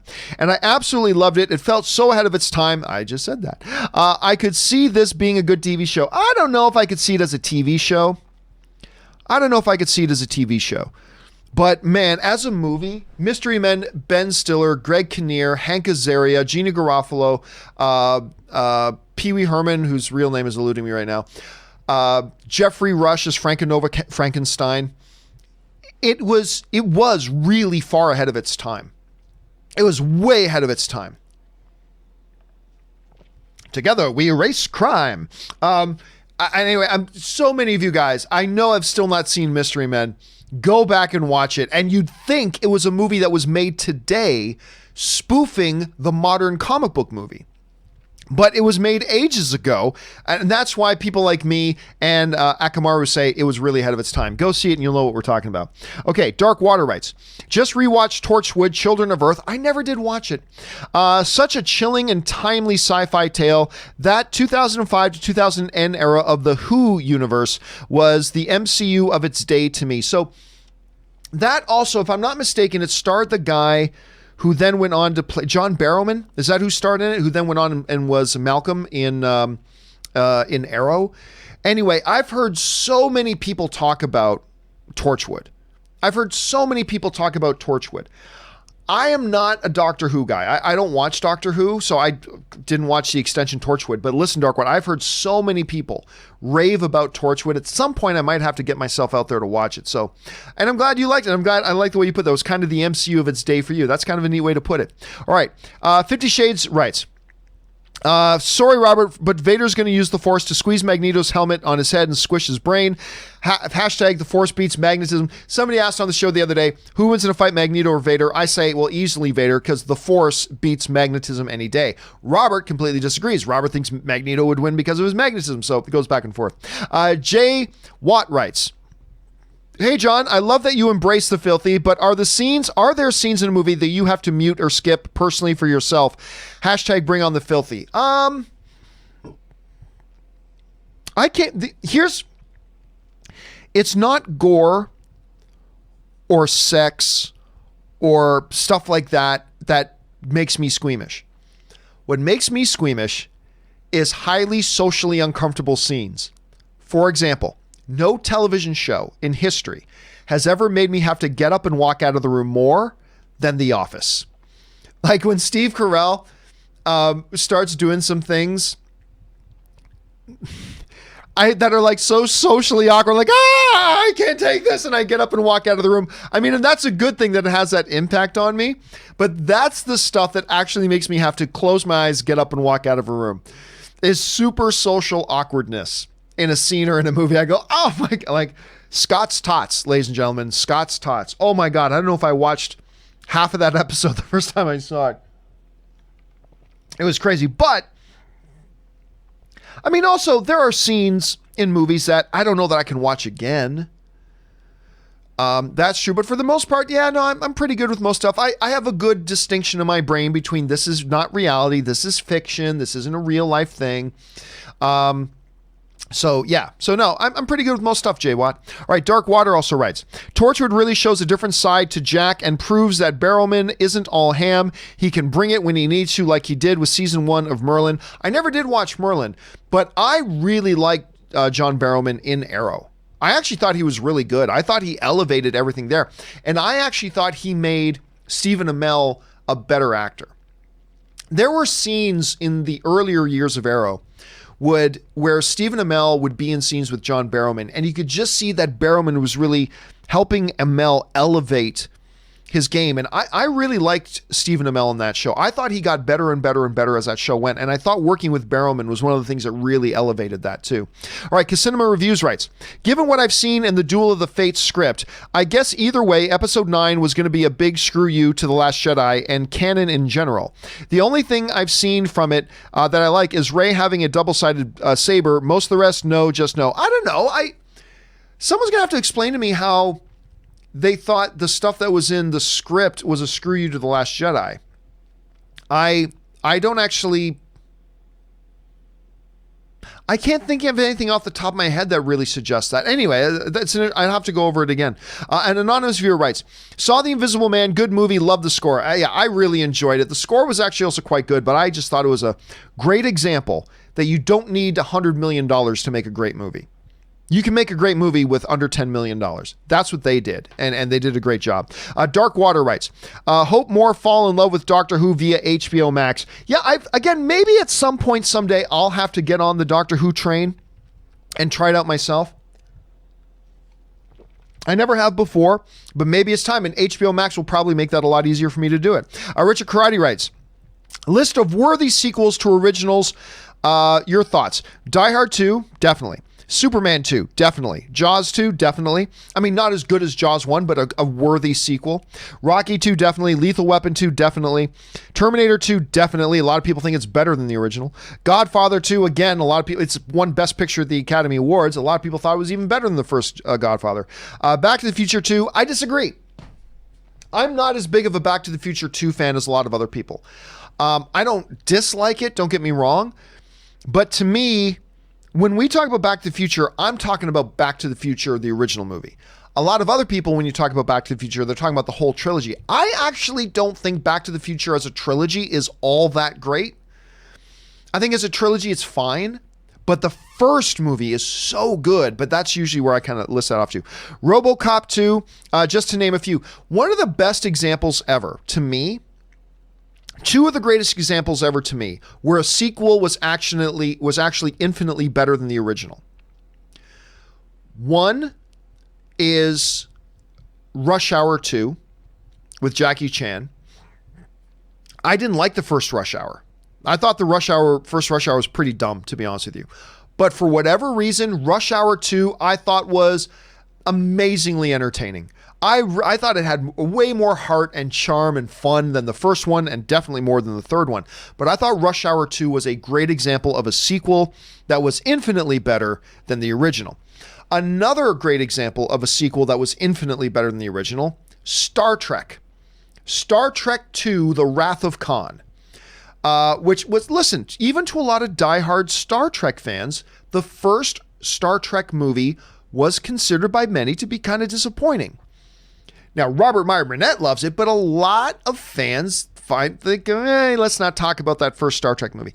But Star Trek II, The Wrath of Khan, brilliant. Brilliant. Also, of course, you can't have a list of sequels that are worthy of the originals without mentioning The Empire Strikes Back. I don't think, it's hard to say, they're also equally good, but it's definitely worthy of the name. So that's a good list there, Richard. All right, Fan of Peanuts writes, I went last night and watched The Invisible Man. Great. I can't believe I am saying this, but so far, this is the best film of the year. 9 out of 10. Ridiculousness. Hey, listen, I'm not far off from you, buddy. To me, it's the second best movie of the year. And I only have The Gentleman in front of it so far. Now, it's early in the year. We're about to get into the third month of the year. It's still early in the year. But yeah, I just can't believe how much I had a good time at Invisible Man. It was really, really enjoyable. I'm glad you enjoyed it. Jamer Scott writes, Knives Out was all direction. Explain, please. I think by all direction, look, I can't go into a full thing here, but what I mean, when you hear people like me or other people say, man, that movie's all direction, it's also very much script too, but it was written and directed by the same guy. Is the movement and it's the movement of the movie. Like how this translates into this and this into this. It's really all a thing of direction. Now, the most important person in any movie is the director, but really when it comes to Knives Out, it's just all in its direction. And it helps that the screenplay was written by the same guy who directed it, so there's a real synchronicity between the screenplay and the director. So it's hard to quantify without taking 15 minutes to do it, which I don't have right now. But that the basic movement of the film is basically what I mean by that, what probably other people mean. Tommy Woodward writes, currently on a bus on my way to Invisible Man in IMAX, followed by Onward. Nice double feature.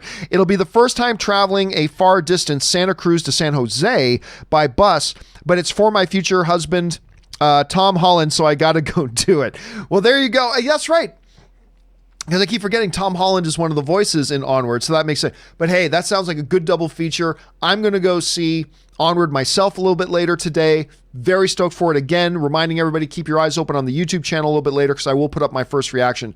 But getting to see Invisible Man 2, nice. Nice. Again, I think you're going to have a good time. Listen, no movie is for everybody, but I think most people are going to have a good time with Invisible Man. Akamaru writes, we've got a blind date with Destiny, and it looks like she's ordered the lobster. Oh, I can't remember. Is that Mystery Men? I think that's Mystery Men, and it looks like she ordered the... Is that Mystery Men? I think it's Mystery Men. Hold a second. I got to look it up. Hold a second. Blind date with Destiny. It looks like she ordered the lobster. And that is indeed. It is William H. Macy as the shoveler from Mystery Men. So there you go. Nice. Abe 10 Alpha writes, how about that dark universe? And we're talking about The Mummy? Yeah, not so good. Not so good how that one turned out, Abe. Not so good. Richard Karate writes, who sends in a really large super chat. Thank you for supporting the channel that level, Richard. We appreciate that, man. Can people get in trouble from the studio for creating rumors about movies? So if I start a rumor that John Campea is the favorite to play the next Superman and sites wrong with it, would I get in trouble by Warner Brothers? Nope. I mean, that's the thing. There's no regulation. There was an old song, I think from the 80s, called Rumors. Stop spreading those rumors around, something like that. But there's a line in the song that goes something like this. I think I'm going to write my congressman and ask him to pass a bill that if someone's caught spreading rumors, shoot to kill. I think that's the line in the room. And look, I'm not advocating that. What I'm saying is, man, there should be some kind of repercussions. Because right now there's so many outlets and sites. Look, this happens a lot. A little known, unknown site or YouTube channel makes something up so that, because they know today, a lot of other sites will link to them and say, look, everybody, Henry Cavill's going to play Wolverine. And everybody will just blindly link to them and they'll put their names on the map. But there's no repercussion for it. Like, We Got This Covered, the website, there are still people today, I don't know why, there are still people today who goes, oh, hey, John, did you hear the report that so-and-so is going to do such and such? And I go, yeah, where did it come from? WeGotThisCovered.com. It's like, don't listen to We Got This Covered, please. Don't listen to that. It's like, somebody actually did a study. I don't know if you saw this. This went around Twitter. Somebody did a study and showed, like, out of all the scoops that We Got This Covered did, 2% of them actually ended up being real or legit. 2%. But unfortunately, Richard, no. Anybody can make up any rumor they want and run with it. What we need to rely on is other outlets to have the discernment to know, that doesn't look real. So let's either not do a story about it at all, or let's do a story about it, but a story about it that is a cautionary story to let people know that this is most likely not true. Instead, a sexy headline like Henry Cavill to play Wolverine is put out by somebody they've never heard of, but that's all the justification they need to run a headline of their own story, right? And it's just going to take other outlets to become more responsible. Like, either don't run a story about it or run a story and make sure your story is primarily pointing out the fact that this is most likely not true. So I don't know. Until that happens, Richard, it's going to keep happening. And that's why I keep saying that film fans need to take responsibility themselves. As film fans, I keep telling people, if you read a rumor or something that sounds fantastical, follow it to its source, right? So like if you read it on some blog somewhere, look to who they say they heard it from. If you read it, on Screen Rant, see where Screen Rant got it from. Because they should say in there that so-and-so is reporting this. And then judge for yourself if you think that source place is actually a legitimate, reliable place to believe a rumor like that from. And again, my philosophy is this. It is usually not true. And if there is truth to it, then eventually some legitimate information about it will come out, and then we can talk about it. Until then, all we do is spread around false information and mislead the film fan community. And it's got to be something we got to do a better job of. Anyway, Casinema Reviews writes, not sure, where do we go? There we are. Not sure how to properly describe this, but here I go. I bought Knives Out the other night, and it comes with one of Harlan's novels. Really? Hook, Line, and Stinker. That's mentioned in the movie. It's an actual mini novel and even has an author buyer for Harlan on the back. Okay, I did not know that. And listen, I'm not a physical media guy, but it's stuff like that. It's stuff like that that makes me want to actually go out and buy a physical copy. By the way, for those of you guys who subscribe to and listen to our podcast, Best Movie, Worst Movie, you guys will know that the last couple of episodes, because we've been leaving Cody Miller alone. I've been leaving Cody alone because he's getting ready for the Olympics and I don't want to bother him at all. So our buddy, Cliff Stevenson, was nice enough to fill in for Cody on the last couple of episodes of Best Movie, Worst Movie. Well, that buddy of mine, Cliff Stevenson, he was working with Rian Johnson for the last year, doing the behind-the-scenes 2-hour documentary on the making of Knives Out. He did the 2-hour thing, and then he actually even just did a podcast with Lionsgate with Rian Johnson. Just talking about Knives Out. So he did the whole thing on that. So it's totally worth it to get Knives Out just to see my buddy Cliff Stevenson's 2-hour documentary making of Knives Out. But also little details like that, like actually putting in a novel, and you actually hire a writer to write a fake novel just for that. That's brilliant marketing. To me, that's brilliant marketing. I want to own that. See, now I want to own that. Okay, let's see. A fan of Peanuts writes 2 of 2, but I didn't see a first one. Fan of this, you probably meant 1 of 2. Okay, top 10 actors for myself. Tie at number 10, Denzel Washington and Tom Hanks. Number 9, Gregory Peck. Here's the thing, though. More people got to understand this. If you put a tie, like let's say you say tie at number 10, Denzel Washington and Tom Hanks. Okay, but then you got to go right to number 8. See, if you're going to do a top 10 list, you can only have 10 people in there. If there's a tie, that's fine. But you got to go, Denzel Washington and Tom Hanks are tied, but then you got to skip number 9. You got to go right to number 8. Just something to keep in mind. Anyway, tie it, Denzel Washington, Tom Hanks. Number 9, Gregory Peck. That's a great pick. Number 8, Jack Nicholson. Number 7, Al Pacino. Number 6, James Stewart. Number 5, Anthony Hopkins. So good. Number 4, Robert De Niro. Number 3, Marlon Brando. Number 2, Daniel Day-Lewis. Number 1, Sir Laurence Olivier. Laurence Olivier was great. I am currently watching a film called 50-50 at the moment. Very good so far. Are you talking about the Seth Rogen movie 50-50 that he did with Joseph Gordon-Levitt? If so, that's a really nice movie. If that's the one you're talking about, that's a really nice movie. Obviously, to me, Daniel Day-Lewis is undisputed. He is the greatest of all time. But Laurence Olivier was a really great actor as well. You got some really good names on that list, fan of Peanuts. All right, Dan Peckett writes, thoughts on this whole toxic situation with Depp and Amber Heard? I'm not talking about it. I heard the leaked tapes and they were really, again, not talking about it. There are witnesses and evidence for one. There's tapes and things about the other. I am staying out of it. I'm not TMZ. I'm not here to talk about a clearly toxic, bad relationship and who did what. It's not my thing. Again, Dan, other people have asked about the whole situation. I'm not my place to talk about it. I don't care. Again, look, I look at it from the outside. There's evidence and witnesses on one.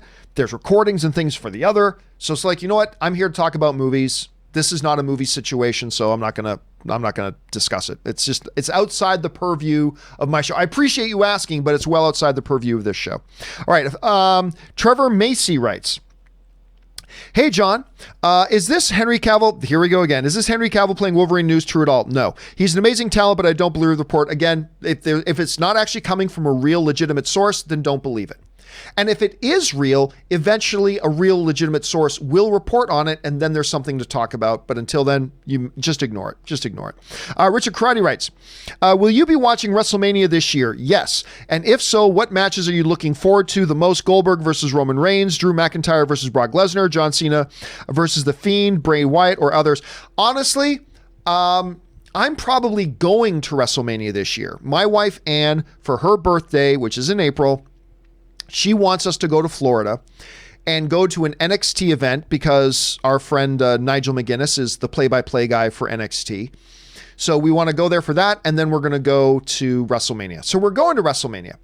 Honestly, Richard, until you just listed the matches, I didn't even know what the matches are going to, who the matches were. Goldberg is back again? Really? I like Goldberg, don't get me wrong, but he's back again? Anyway, so I don't even know what the matches are, so I can't comment on which ones I'm really looking forward to. But Ann and I will probably be there. We're probably going to go to WrestleMania. All right, Richard writes, have you seen the Jack the Ripper movie with Michael Caine?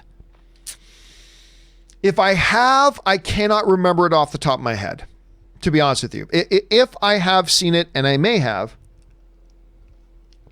how many times have I said on the show, I don't think I've seen that. And then I look it up. I was like, oh, wait, I did see that. I honestly can't remember if I've seen that one or not. So I can't say for sure. Suthius writes, curious, I rented The Fanatic. Yeah, that happened. Fanatic is kind of, if you're talking about the John Travolta one, truly one of the worst movies ever made. I mean, it tried to be the Joker before there was the Joker. Only one did it really well and one really didn't. So it is, yeah. A fan of Peanuts writes, an excellent documentary has been released called The Trials of Gabriel Fernandez. Insanely powerful and egregious to behold. Most necessary viewing. I've never even heard of it. Let me just do a quick look here. The Trials of Gabriel Fernandez.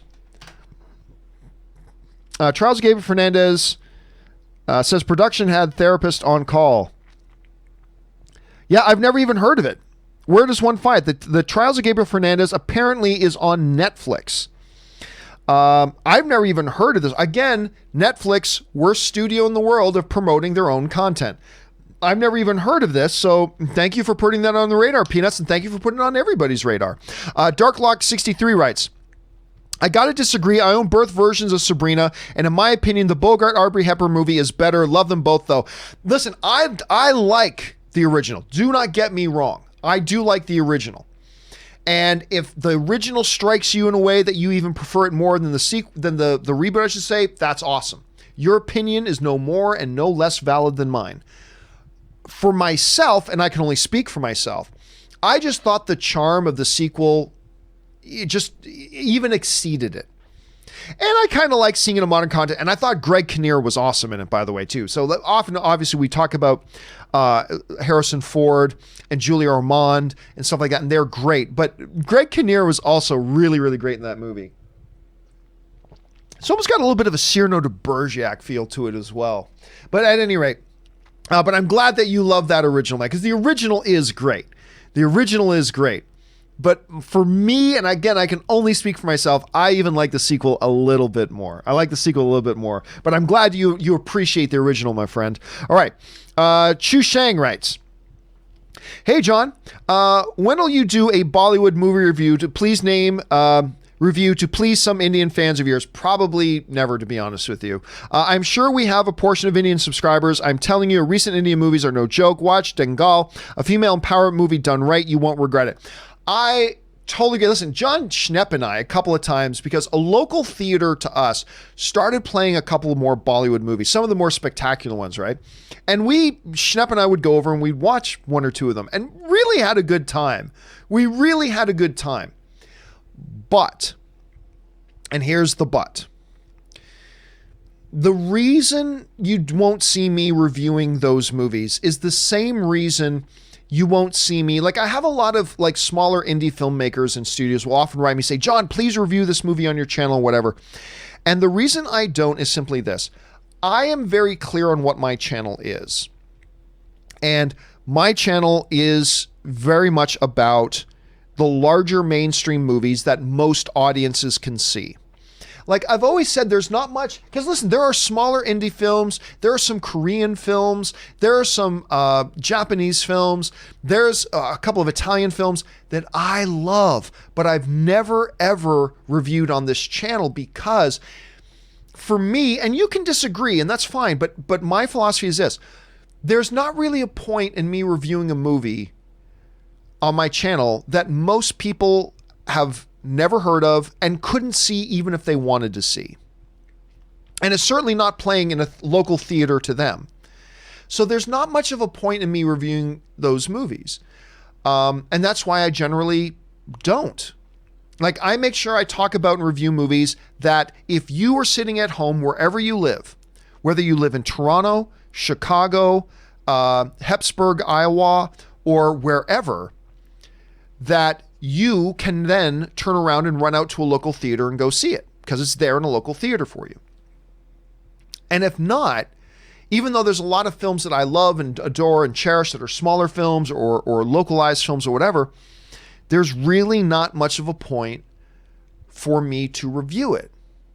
I've even gone to premieres. Like I remember I went to a Margot Robbie movie with Simon Pegg and Mike Myers and stuff like that. And I didn't do a review of it because it was very, very small, limited release. So I just didn't see the point for me to review it when most people watching my channel wouldn't even be able to go watch it, even if they wanted to, you know?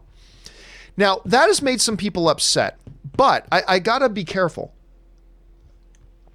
Because there are great channels out there that specialize in smaller indie film, in certain localized films, whether it's Bollywood film or Asian film or you know, European film or stuff like that. There's lots of sites that specialize in those and they do that. But I can't start covering everything. And that's unfortunate. That's unfortunate. But again, it is the nature of the stuff that I do. I cover the bigger major stuff because that's just what I cover. So I don't really see a point in covering a movie that's just instantly excludes 95% of my audience. So it would be great if I had time. Like I barely have time. Here's the thing. There is so much great content out there. I barely have time to keep up with everything that opens in major theaters. I have a hard enough time just keeping up with those that I don't even get to watch TV. Like it's like so many times people write in on the show and say, John, have you watched this show? It's great. And I'm like, no, I never have because I just don't have time to watch it. I wish I did. Like, so if I then try to start watching a lot of Bollywood and a lot of Korean film and a lot of this excellent stuff that's out there, then I will, the time just doesn't exist. I don't have the time to do it, unfortunately. So, yeah. I mean, and that's why too, like when I make my little piece of garbage movie, when I make my little documentary about trailers that I'm making right now, I know that Coming Soon isn't going to do a review of my movie. I know that Cinema Blend isn't going to do a review of my movie. I know that, that The Hollywood Reporter isn't going to do a review of my movie. Because that's not, they cover the bigger major stuff. And my little documentary is not going to be one of those. I hope some people watch it and I hope some people like it. And God, I hope it's not awful. I mean, I'm making it, so it could be awful. But I mean, I hope it's not awful. And I hope it's good and I hope people watch it and enjoy it. But yeah, and listen, Shawshank, I know I read every day the incredible stuff we get in from our great fellow movie fans in India who watch the John Campea Show. And that's always awesome. But yeah, that's probably why you don't see me, you know, reviewing Italian film or Korean film or Indian film or stuff like that. It's just way outside of the scope of what my channel is, even though there's some excellent stuff that comes out of there and that I deeply appreciate and love our viewers from India. And I deeply love and appreciate our viewers from Korea. And I deeply love and appreciate our viewers from Europe and all over kind of stuff. I deeply do. But we all come together for one sort of thing. So that's why. But who knows, man? Who knows? You know what's true? True story. You guys may not find this interesting. You may find it interesting. Before I left AMC, we were in the middle of developing a specific Bollywood show. We were actually well into the process, as a matter of fact, of trying to put together a Bollywood show. Because, like a show about Bollywood movies, it wasn't a Bollywood show. It was a show about Bollywood movies. Because when I was back at that time at AMC was getting more involved in showing Bollywood cinema in some of the AMC theaters. So we had the idea, you know what? Why don't we support that by making a weekly show specifically about Bollywood films? Now, clearly, that's not a show that I could have hosted or Dennis could have hosted or Schnepp could have hosted. But we were actually a few months into the whole research and starting to develop the idea. And we were this close. Honestly, I think I was like a week or 2 weeks away from putting out job postings and starting to hire and cast people to produce and host this show that was going to be about Bollywood movies, because it's a real industry and there's a real fan base for it. And I thought, I'm not the guy to provide adequate, proper coverage for the Bollywood movie industry, but we can make a show that is, and we can get people in who do. And you know, there were many disappointments about when I finally had to leave AMC. But one of the bigger disappointments that we never got to take that show across the finish line, that we never got to get that Bollywood show, because if we were able to do it and make it work, I saw that opening a door for a lot of stuff. Like if we could have produced and made a show about Bollywood movies, then that would have opened the door for us to make a show and produce by hiring other people to do it. Me hiring and bringing in the right people to do it. We could have done a great show about Asian cinema. We could have done, I believe, a great show about some of the great cinema being produced in Europe. We could have done a great show about film being produced by other sort of markets, and it could have been great, but unfortunately, we just weren't ever able to get there. Because I chose to leave AMC, and the rest is history. But we were close, Chusang. We were close, but unfortunately, we weren't able to take that across the finish line. Okay. Got to keep moving here because I'm running out of time, unfortunately. Next up is Anthony Cullen, who writes, "Where's my goddamn electric car, Bruce?" One of the great lines from Harley Quinn. There's a moment in Harley Quinn, not the movie, the animated show, when Joker discovers that Batman is actually Bruce Wayne. And he didn't want to know who he was, but I'm not going to give how it happens, but he finds out that Batman is Bruce Wayne, even though he didn't want to know. But there's this great line with Joker. Alan Tudyk does the voice of Joker, and he goes, "I'm one of the suckers who put a down payment on the electric car last year, Bruce. Where's my goddamn electric car, Bruce?" Listen, I'm just telling you, the writing of that show is just so damn brilliant. You guys got to check that thing out. All right. Trevor Macy writes, "Inception turns 10 in July this year." Unbelievable. Inception turns 10 years old. Holy crap. Man, that'll make you feel old. Suthius writes, "Have you caught up with Black Lightning? I'm only on episode 3. I'm not caught up. I am into this season, but I'm not all the way caught up yet. I was a little bit behind. I'm not all the way caught up yet. I got to tell you, I'm not loving this. I really like Black Lightning, but I will say I'm not loving this season so far. But maybe once I get caught up to it, maybe I'll appreciate it a little bit more." Ryan DG writes, "Just finished watching RoboCop's director's cut, and I thought it was ahead of its time for its violence and brutality." RoboCop was. Now, I'm not sure that I ever saw the director's cut, but you're right. That original RoboCop, man, that really was ahead of its time. There was also some really neat narrative beats they do that was really different for its era, but also it was ahead of its time for its brutality and its violence. It was something else. All right, Slim Trav writes, "Think we'll get a Fast and Furious Hand spinoff?" I don't.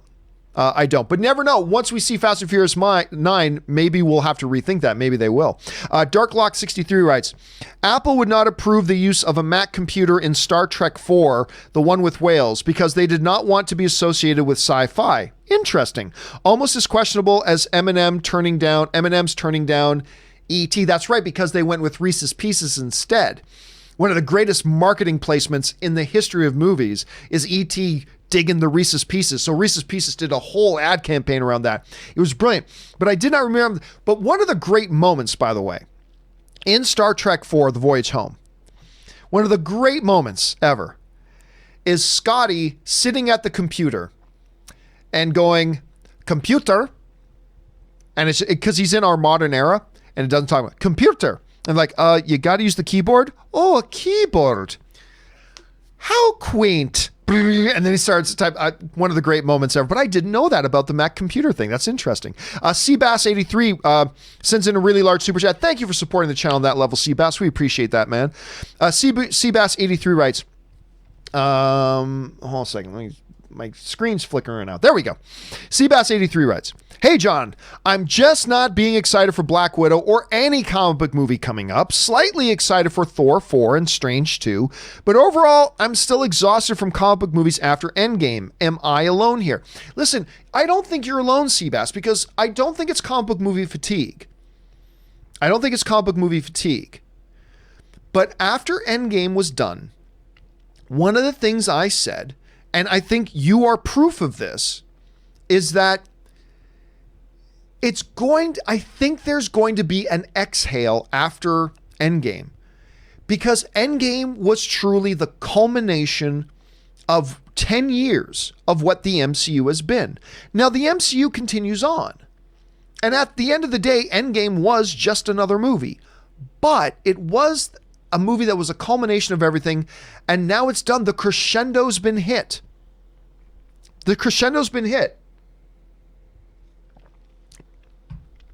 It's like, okay, this might be a little crude, forgive me, but I think it's an applicable analogy. So follow me here. It's like having sex and you finish. If you're a guy, you finish, right? And still trying to kiss and make out a little bit after you finish. The kissing and making out is great, but you just had this crescendo, right? And it's like, I know that's kind of a filthy example. It's just the best one I can think of off the top of my head right now. But you know what I mean. You know what I mean, right? It's a different kind of thing. It's a different kind of thing. And I don't know that you can continue to do both. Again, I know that's a little crude. I don't mean it, but that's what Endgame is to the MCU now moving forward. That's what Endgame is to the MCU moving forward now. And that's one of the things that something like Black Widow is going to need to kind of get us right back in the game again. If you know what I'm saying. Black Widow is going to have to do something that gets us right back into the game again. Because right now, we as MCU fans, are just kind of this. That was great after Endgame. That was great. But now I just want to eat some ice cream and take a nap, right? So it's can Black Widow, boom, get us right back into the game again. I don't know. We'll have to wait and see. But what's funny, Seabass, is I'm still very much looking forward to the comic book movies outside of the MCU. So I'm really stoked for Wonder Woman 84. I'm really stoked for Morbius. I'm really stoked for Black Adam. So we're going to see if the MCU... And it's just that I felt like MCU climaxed. So we'll see what happens. All right. Front 13 RS writes, sends in a really large super chat. Thank you for the support, Front 13. Writes, hey, John, been rewatching a bunch of Schmoedowns lately, and seeing you and the old crew is like looking back at a group of buddies in high school, and now you're all grown up. Hope all is well. Oh, thank you so much for that. And yeah, it's always great for me. You know, I still remember when I got a call. I was in my office one day, and I got a call from Christian, who was on his way in. And he said, I've got this idea for what to do with Schmoedown, and I need to sit down and talk to you about it as soon as I get there. I'm like, okay, great. So Christian arrives, he runs in, and we sit down in my office for how to be an hour. And went over all this idea about kind of merging, you know, Schmoedown with a little bit of an MMA feel, a little bit of professional wrestling feel, while making it a truly legit competitive movie trivia league. And I am very proud that a number of the rules in Schmoedown as it exists today were rules that I implemented. I'm very proud of that. But it is awesome for me to see what Christian has done. It is awesome to see what Christian has grown and developed, and what he's turned it into today. And it's just great to see. There is a legitimate movie trivia league. It's great. Now, I'll be honest, and I've told Christian this, I like the mixing in a little bit of professional wrestling. I personally feel like Christian goes too far with how much of a professional wrestling thing he brings into Schmoedown.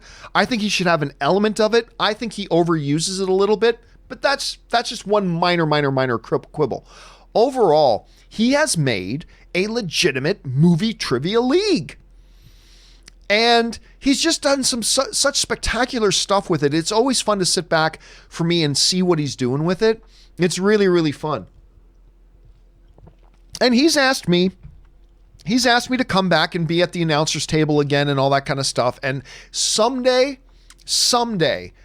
hopefully I'll be able to do that. As things are right now, I'm just far too busy. That's just it. Like, I've still seen some people write, oh, John doesn't like Schmodown, or else he would come back and do this. No, it's literally, I just don't have the time. I mean, that's really the only thing. I just don't have the time. That's it. But other than that, I am completely supportive of what Christian is doing with Schmodown and what the whole Schmodown thing has been. I think it's great. And yeah, it's always great to see that stuff. And believe me, I've had a lot of fun. I've had a lot of fun, particularly being on the table, but doing the Star Wars events, doing the thing, and it was always great. And someday I'll do it again. At least I'll be on the table again. But it's just a matter of not having any time. So I've seen people say that John doesn't support Christian, what he's doing. John doesn't like Schmodown. Why doesn't he come back? It's only because I don't have time. So let's be very, very clear. I love what Christian is doing with that stuff. I love what Christian's doing. And someday we'll figure out a way that we can have time that I can do it. But it might be a while. All right. Kenneth Estrella TV writes, if they made an Oscar-worthy movie about your career, 1, who would play you? 2, who would direct it? An Oscar, I don't know that there is an Oscar movie, an Oscar movie-worthy movie to be made about anything that I've done. But who would play me? Ryan Reynolds, because he's the only guy that comes close to being good looking enough to play me, clearly. And who would direct it? I would say, who would direct it? Eli Roth. I don't know. How's that for a mixture? Eli Roth directing the career story of John Campea. There you go. What a horror movie that would be. All right, thanks for that, Kenneth. Fan of Peanuts writes in. Finally watched Drive. Very solid film. Edit of Tim. #hero. Drive is great. Caused a lot of people being upset, though, because the trailers made it look like one kind of movie and it was actually another kind of movie. But overall, it was wonderful. And yeah, listen, the director of Drive actually said that he approached it like a superhero origin movie with Ryan Gosling. And it really does, it's not a superhero movie at all, but it has the beats of a superhero origin movie. It really does. Really terrific movie. Also very violent. Phil Corvelli writes, hey, John. Hello, Phil. I recently watched Knives Out. Great film, but I'm confused as to how it's rated PG-13 according to iTunes when there are 2 F-bombs in it. How does that work? I'm not really sure how the MPA works. I think you are allowed 1, maybe even 2. Maybe even 2, you might be allowed 2 F-bombs. I'm not really, depending if everything else is fairly clean. So, yeah, again, I'm not sure what the specific rules of I keep wanting to call them the MPAA, but they're not called that anymore. They used to be called the Motion Picture Association of America. Now they're just called the Motion Picture Association. So it's now the MPA. I keep saying MPAA, but anyway, it used to be that you're allowed 1 F-bomb. Maybe you're allowed 2, depending on what the movie is. So I'm not really sure. Good question though, Phil. I'm not really sure what the answer to that is, except that maybe it's 2. Maybe it's 2 that's allowed. All right. Magic K writes, your opinion on Winter Soldier and Falcon gonna rewrites the plot due to coronavirus. Rumor states that's because they have a part of plot including virus. I don't know. They're already well into production on that show. So I don't know that I believe any rumor that says they're going to rewrite it. Again, Magic K, my question would be, where did that rumor come from? If it came from Variety, okay, maybe there's some legitimacy to it. If it didn't, then I got a question. I doubt that it's correct because, again, they're already well into production. I don't think they're going to rewrite the story at this point. So, again, having not read up on it myself, my initial reaction is great skepticism. I'm greatly skeptical that would actually be real or true. All right, Call of Duty God writes, but you never know. Call of Duty God writes, just recently tried to watch Irishman and King of Monsters and turned both off after 45 and 20 minutes into, and both were terrible, but just saw Invisible Man and it was fucking fantastic, John. My question, am I a bad movie watcher if I bail early? No, listen, here's the thing. Movie viewers have no obligation to any movie. You are not obligated. You owe nothing to a movie. A movie owes you. We're asking you to pay money to watch us. They owe you. You owe them nothing. You are the viewer. You are the consumer. If you're watching a movie and you get 40 minutes in and it's not working for you, you are under no obligation. Listen, if I'm at a restaurant and I start eating a dish and I get 30% into it and I'm hating it and I'm not liking the meal, I don't owe the restaurant that I have to finish the plate. I don't I think these for instance, I went to a great restaurant the other day, but they put way too much horseradish in their mashed potatoes. And I took one bite. I'm like, all I can taste is the horseradish and I'm not liking it. I don't owe the restaurant to keep eating the meal even though I'm hating it. I don't owe them anything. I don't owe them that. They owe me. So look, if you get into a movie, and what did I just do? I just dropped something. If you get into a movie and you don't like the movie and you're not enjoying it, then turn it off. Movies are meant to entertain you, to make you think, to make you feel, to make you have an experience. And listen, if you get into it and you're not liking it and you choose to walk away from it, that's your call. It's no different than starting eating a meal at a restaurant. If you're not liking the meal, you stop eating it. Nothing wrong with that. I very rarely do that, but that's just me and my preference. But if you do it, then that's your preference. The movie, you owe the movie nothing. The movie owes you. So that's something to keep in mind. So you're perfectly good there, Call of Duty. All right. MSN admin Ben Rayner writes, thoughts on the Time Machine 200, I think you mean 2000, with Guy Pearce. I have fun with I believe Jeremy Irons was also the voice of the villain, was he not? I think Jeremy Irons was in that too. I have fun with the movie. Might be second favorite time travel movie. Just fun. And it's cool, directed by Wells' great grandson. I don't recall that. Really? Yeah, I remember. Let me see am I right about that? Was that also Jeremy Irons in there? Hold a second. Let me see here. Oh, it was 2002, not 2000. Sorry, it was 2002. And it was Guy Pearce, Mark Addy. That's funny. I really thought Jeremy Irons. Oh, it is. Yeah, Jeremy Irons. There he is. Was in that. You know what? Did not love the movie. Did not love the movie. I gotta be honest with you. It felt kind of disheveled. It felt like it was a great concept for a movie and they just didn't know how to flesh it together on the big screen. So I didn't hate it. But yeah, it wasn't one that really worked for me all that well. Wasn't one that worked for me all that well.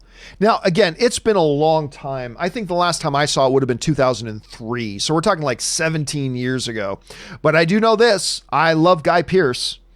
I'll watch Guy Pearce and everything. Hell, other than Vin Diesel, the main thing that has me interested in Bloodshot is that it's Guy Pearce is in there. I love Guy Pearce. I'll watch anything with Guy Pearce.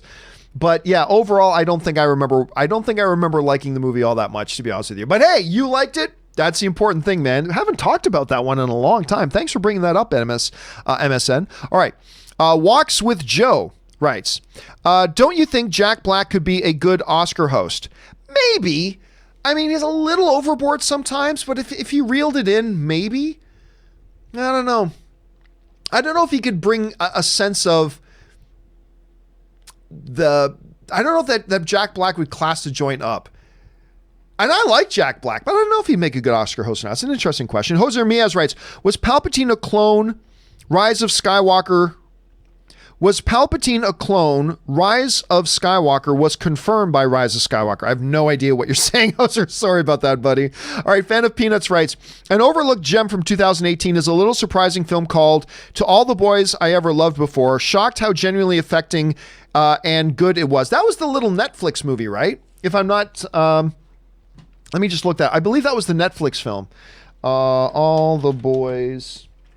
Maybe if I spelled it right. To All the Boys, P.S. I Still Love You. Oh, that's the sequel. To All the Boys I Loved Before. There we are. Yeah, I believe that was a Netflix film. Yeah, I don't think that was a thing. Anne loves the idea of it because it's an Asian girl in the lead. So there's that. And also Noah Centineo, the guy who was supposed to play He-Man, which I never understood. That's where he comes from. Yeah, I never watched it myself, but you're not wrong. If a lot of people I heard say very, very positive things about it. It's obviously not one that looks like it appeals to somebody like me, but a lot of people I know actually speak very highly of that film. So you're just one of many, my friend. All right, Casinema Reviews writes, If you want to get the physical version of Knives Out that comes with Harlan's novel, it's the version available exclusively at Target stores. That's good to know, because I think I might be interested in that, just to have that as a collectible, because I love the movie. I love the movie. I think the movie's fantastic. So to have a little keepsake like that in there with it, that's actually a pretty cool thing. So thanks for the heads up on that, Casino. I appreciate you giving us all that information. All right, Fan of Peanuts writes, one of two. 2018 top 10. To all the boys I've ever loved before. Number 9, Black Klansman. Black Klansman was actually my number 2 favorite film of the year. Number 8, A Quiet Place, which was my number 1 film of the year. Number 7, Mission Impossible Fallout. Number 6, The Hate You Give. Number 5, Roma. Number 4, Hereditary. Number 3 is Star is Born. Number 2, If Beale Street Could Talk. Number 1, 8th Grade. 8th Grade was really good too. 8th Grade, If Beale Street Could Talk. To me, my top 3 movies of the year were number 1, A Quiet Place. Number 2, Black Klansman. Number 3, Spider-Man Into the Spider-Verse. Yep, I think it's that good. And remember, one of the neat things, Fan of Peanuts, is that Spider-Man Into the Spider-Verse was one of those movies that I thought looked terrible. I thought Spider-Man Into the Spider-Verse looked bad. First of all, I thought the idea was bad. Then I saw the trailers and I'm like, nah, I don't like the visual style. And everybody loves it, but I didn't like the visual style when I saw the trailers. So I'm like, yeah, I'm not interested. I mean, I'll see it because it's Spider-Man. It's interesting. Okay. Loved that movie. Loved that movie. And I thought it was the 3rd best film of the year. But I'm glad you shared your list, my friend. All right. Next up, Dan Peckett writes, what happened to the person who was hired to be in charge of Star Wars' film division, Michelle Wejuan? It's been a year since she was announced, and we haven't heard anything from her since. Well, you're not going to hear much from her because she's not directing the film. She's not the head of the studio, so she's going to do her job, and you're probably not going to hear her name much. And it is what it is. Look, I was very critical of her hire because she had produced, I think, one thing outside of Star Wars. And she was only a full producer on like one film. And then they named her the head of live action films under Kathleen Kennedy. I've never understood that hire. I was very critical of the hire. I continue to be critical of the hire. Has nothing to do with the fact that she's a woman. I'm all for a woman having the job. But I am very critical of somebody who doesn't have a resume that justifies them having that job. Man, woman, or child. That's why I was all for Kathleen Kennedy getting the job as head of Lucasfilm, because of the resume. The resume is impeccable. And George Lucas handpicked her. But this Michelle Wejuan, who, by the way, I don't know her. She might be the greatest person in the world, might be the most talented person in the world too. I don't know, so I have to confess my ignorance. But I am never happy when somebody gets a job that is well beyond what their resume justifies. And I'm sorry, but Michelle Wejuan's resume did not justify her getting that job. It didn't. Now, she might turn out to be the best person ever, and that'll be great if it does. But I was critical of it before, but not hearing her name, that is neither a good nor a bad thing. That's neither a good nor a bad thing, because that's just the position that she has. Richard Karate writes, thoughts on the movie To Walk with Lions? If it's the one I'm thinking of, which I got a feeling it might not be. Hold on a second.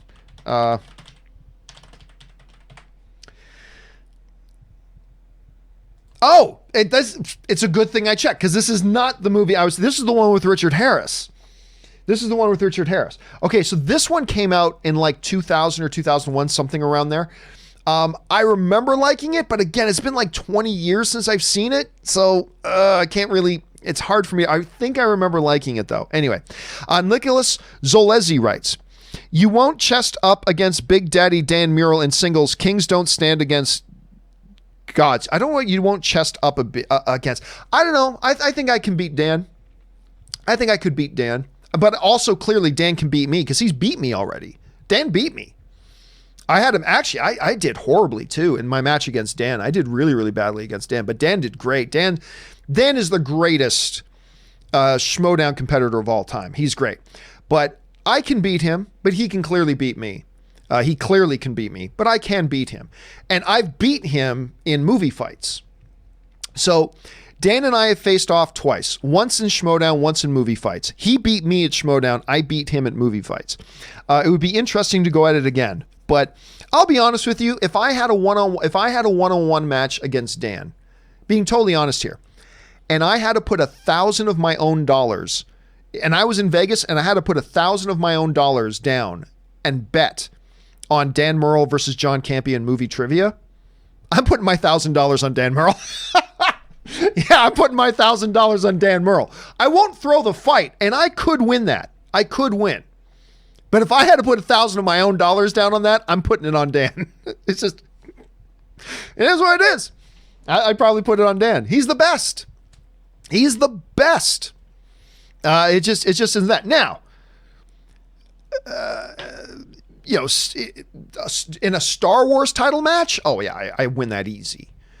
In an Inner Geekdom title match, I probably win that fairly handily. But overall, Dan's the best. He's the greatest of all time in the game.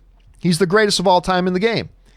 And if we compete 10 times, I win a couple, but he wins the majority of them. And if I had to put $1,000 of my own dollars down, I put it on Dan Murrell. Just saying.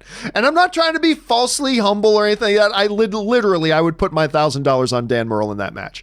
And I would probably win that money. All right.